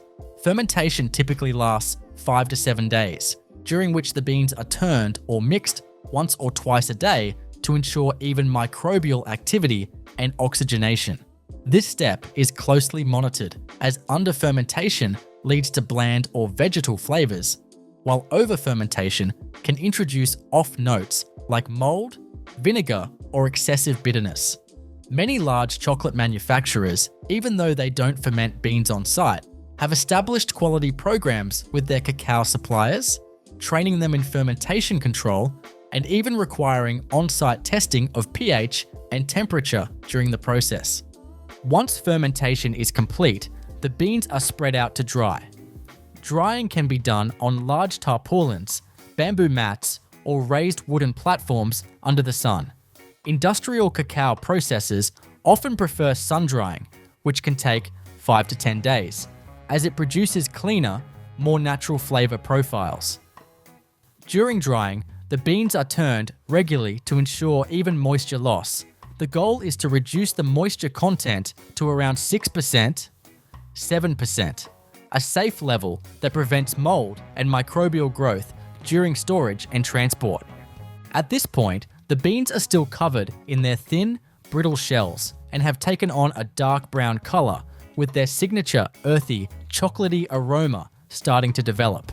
The beans are carefully bagged in burlap sacks, usually 60 to 65 kilograms per bag, and labeled with origin information including country, region, farm or co-op, and processing dates. These bags are then consolidated for export. Exporting cacao beans requires extreme care and logistics planning. Moisture, heat, and exposure to foreign odors can degrade the beans before they even reach the factory. To prevent spoilage, the sacks are loaded into dry, ventilated shipping containers, often lined with insulating material or desiccant packs to control humidity. During long overseas shipments, particularly by sea freight, the cargo is monitored using data loggers that track temperature and humidity. If the beans are exposed to extreme conditions, entire shipments can be rejected by the receiving chocolate manufacturer. When the beans arrive at the chocolate factory, usually located in Europe, North America, or Asia, they undergo a rigorous intake and inspection process. This is where industrial chocolate production truly begins.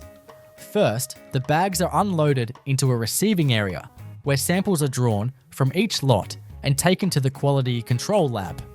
Here, technicians measure moisture content, check for mold or insect damage, and grade the beans based on size, color, and cut tests. Cut tests involve slicing a sample of beans lengthwise and examining the cross-section. Properly fermented beans will have a uniform, slightly purplish interior with no signs of germination or off colors. Beans that meet the manufacturer's standards are then approved for processing. The sacks are emptied into large hoppers that feed the cleaning and pre-processing line. At this point, the factory begins to function much like a grain mill, sorting, cleaning, and prepping the raw material for transformation. The first stage is mechanical cleaning.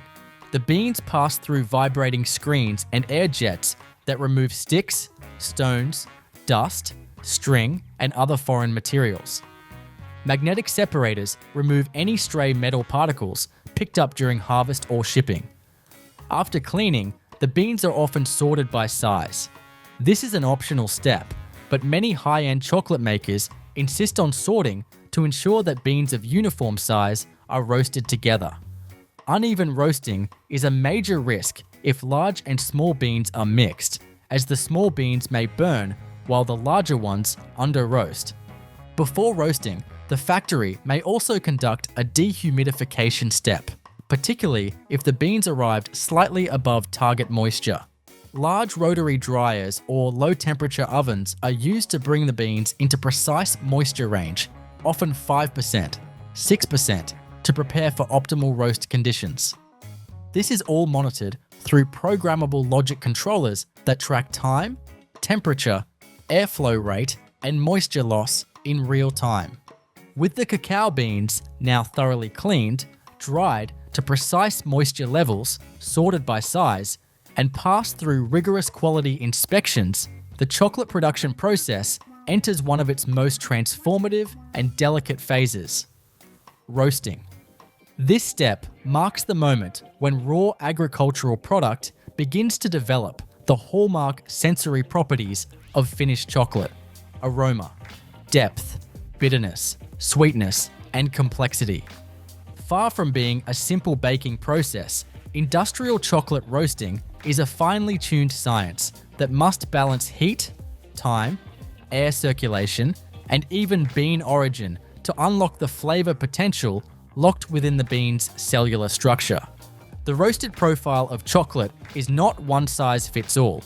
It varies greatly depending on the origin of the beans, the desired flavor profile of the final product, and the style of chocolate being produced, whether it's milk, dark, or even single origin specialty bars.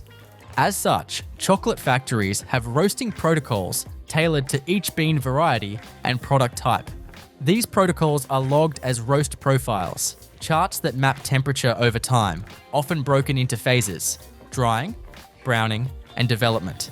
Each phase requires precise thermal input and airflow to extract the right flavors without burning or flattening the bean.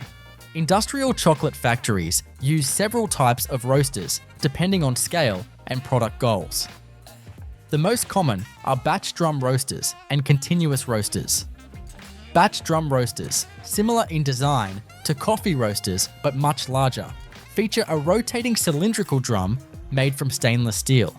Beans are loaded into the drum, which rotates over direct or indirect heat. with hot air circulated through the drum chamber. Temperature sensors embedded in the drum monitor the bean mass, ambient air, and exhaust temperatures simultaneously. Factory operators can adjust drum speed, airflow rate, and burner intensity through PLC-controlled interfaces to manage the roast curve. Roasting typically begins at a lower temperature, around 100 degrees Celsius, to drive off any remaining surface moisture. This is the drying phase and usually lasts for 5 to 10 minutes. The beans then enter the browning phase, where the Maillard reaction begins. This is the chemical process that causes amino acids and reducing sugars in the beans to recombine and form hundreds of flavor compounds: nutty, roasted, caramelized, and acidic notes that are essential for chocolate's complexity.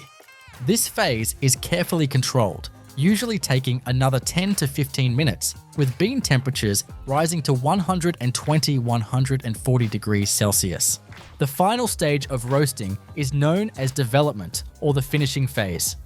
Here, the beans are brought to their final internal temperature, typically between 135 degrees Celsius and 150 degrees Celsius, depending on the desired flavor profile.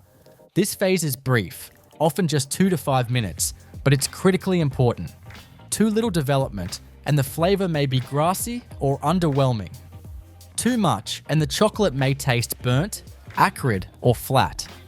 Advanced factories use real-time infrared cameras and bean temperature probes to monitor this phase with incredible accuracy, sometimes recording temperatures at 1-second intervals. After roasting, the beans must be cooled quickly to halt the cooking process. This is usually achieved in a dedicated cooling drum or tray system, where ambient or chilled air is blown across the beans using high-speed fans. Cooling not only stops the roast, but it also firms up the bean shell and prevents steam buildup, which could cause condensation or spoilage during storage. At this point, the beans are dark brown, fragrant, and brittle, but they still contain their outer shells, a thin, papery husk that must be removed to access the valuable interior, the cacao nib. The next phase is known as winnowing. Winnowing is a mechanical process that cracks the beans open and separates the lightweight shells from the dense nibs using a combination of crushing and air classification. In a large-scale chocolate factory, beans are first passed through a pre-cracker or roll crusher, which breaks them into fragments of varying size. The cracked mixture is then fed into a winnowing chamber, often a series of vertical air columns or vibrating conveyor belts, where calibrated air jets or suction systems separate the heavier nibs from the lighter shells. The airflow is precisely tuned so that the nibs fall to the bottom collection bins while the husks are drawn upward into separate waste hoppers. The result is a batch of pure cacao nibs, dark, rich, and packed with flavor and cocoa solids. These nibs are now ready to be transformed into chocolate liquor, not an alcoholic beverage, but a thick, paste-like substance made from finely ground cacao nibs. This is where the chocolate truly begins to take shape. To produce liquor, the nibs are passed through industrial grinders known as pre-refiners or impact mills. These machines use either rotating steel blades or stone rollers to shear the nibs into smaller and smaller particles. As the nibs are ground, frictional heat causes the cocoa butter inside to melt. This transforms the mixture from a coarse, gritty powder into a flowing paste with a smooth, velvety texture. The grinding process typically reduces particle size to around 80 to 100 microns during this first stage. From here, the liquor is either held in heated tanks for further processing or sent directly to the next grinding phase, refining. Refining is the step where particle size is further reduced to achieve the smooth mouthfeel expected from high-quality chocolate. This is performed using 5-roll refiners or ball mills. 5-roll refiners consist of 5 horizontally stacked steel rollers, each rotating at a different speed. The chocolate liquor is fed into the gap between the rollers, which progressively shear the particles down to between 15 and 25 microns. At this size, individual cocoa and sugar particles are too small for the tongue to detect, giving chocolate its creamy texture. In factories producing sweetened chocolate, sugar is added during this refining phase. The sugar, already pre-milled to ensure consistent granule size, is blended with the chocolate liquor to form what's called a chocolate crumb. Depending on the recipe, milk powder, vanilla, lecithin, and other ingredients may also be added at this stage. These additions are carefully weighed and dosed using automated batching systems, which ensure that every batch conforms to a master formulation. After refining, the chocolate mass still feels dry and powdery. To turn it into a cohesive, pourable liquid with a smooth finish and stable flavor, it must undergo conching, a prolonged mixing and aeration process that can last anywhere from several hours to multiple days. Conching takes place in large heated vessels fitted with rotary arms or heavy granite rollers. The goal of conching is threefold: to develop flavor by oxidizing volatile acids, to smooth texture by distributing fat uniformly, and to improve viscosity by reducing moisture and undesirable compounds.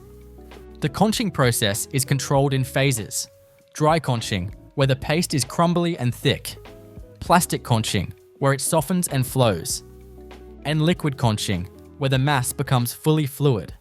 Each conching profile is custom tailored to the specific chocolate type being produced. Milk chocolate, for instance, requires longer conching to balance milk solids and sugars, while high percentage dark chocolate may be conched shorter to retain more of its natural acidity and origin flavor. Throughout conching, temperature, shear force, and oxygen flow are all regulated. Some factories utilize closed-loop conches with nitrogen blanketing to reduce oxidation, while others incorporate vacuum systems to pull out undesirable volatile compounds. This stage is monitored using inline viscometers and gas sensors, ensuring consistent output from batch to batch. At this point in the process, the chocolate mixture has reached a smooth, glossy, and richly aromatic state. It flows as a thick liquid, its flavors matured and balanced from hours of careful mixing, grinding, and aeration. The next phase transforms that liquid mass into a finished, stable form suitable for packaging and distribution. This involves cooling and crystallizing the cocoa butter within the mixture in a very specific way, a stage that requires precision and control over time, temperature, and movement. The goal here is to encourage the formation of the right type of crystal structure in the cocoa butter. Cocoa butter can solidify into several different crystalline forms, but only one of them results in a final product that has a smooth surface, sharp snap, resistance to melting in the hand, and a stable shelf life. To achieve this, the entire mass must be carefully tempered. Tempering is carried out in machines built for continuous flow and temperature control. These tempering units begin by first heating the mixture slightly above the melting point of all crystal forms, typically around 45 degrees Celsius. This ensures that any existing crystal structures are completely melted away. The liquid is then cooled gradually, usually to somewhere between 26 degrees Celsius and 28 degrees Celsius, depending on the specific type being produced. During this cooling, movement is maintained through stirring blades and flow channels, allowing the desired type of stable crystal to begin forming. Once enough of these seeds have developed, the mixture is gently reheated to a precise finishing temperature, usually just under 32 degrees Celsius. This final temperature is critical.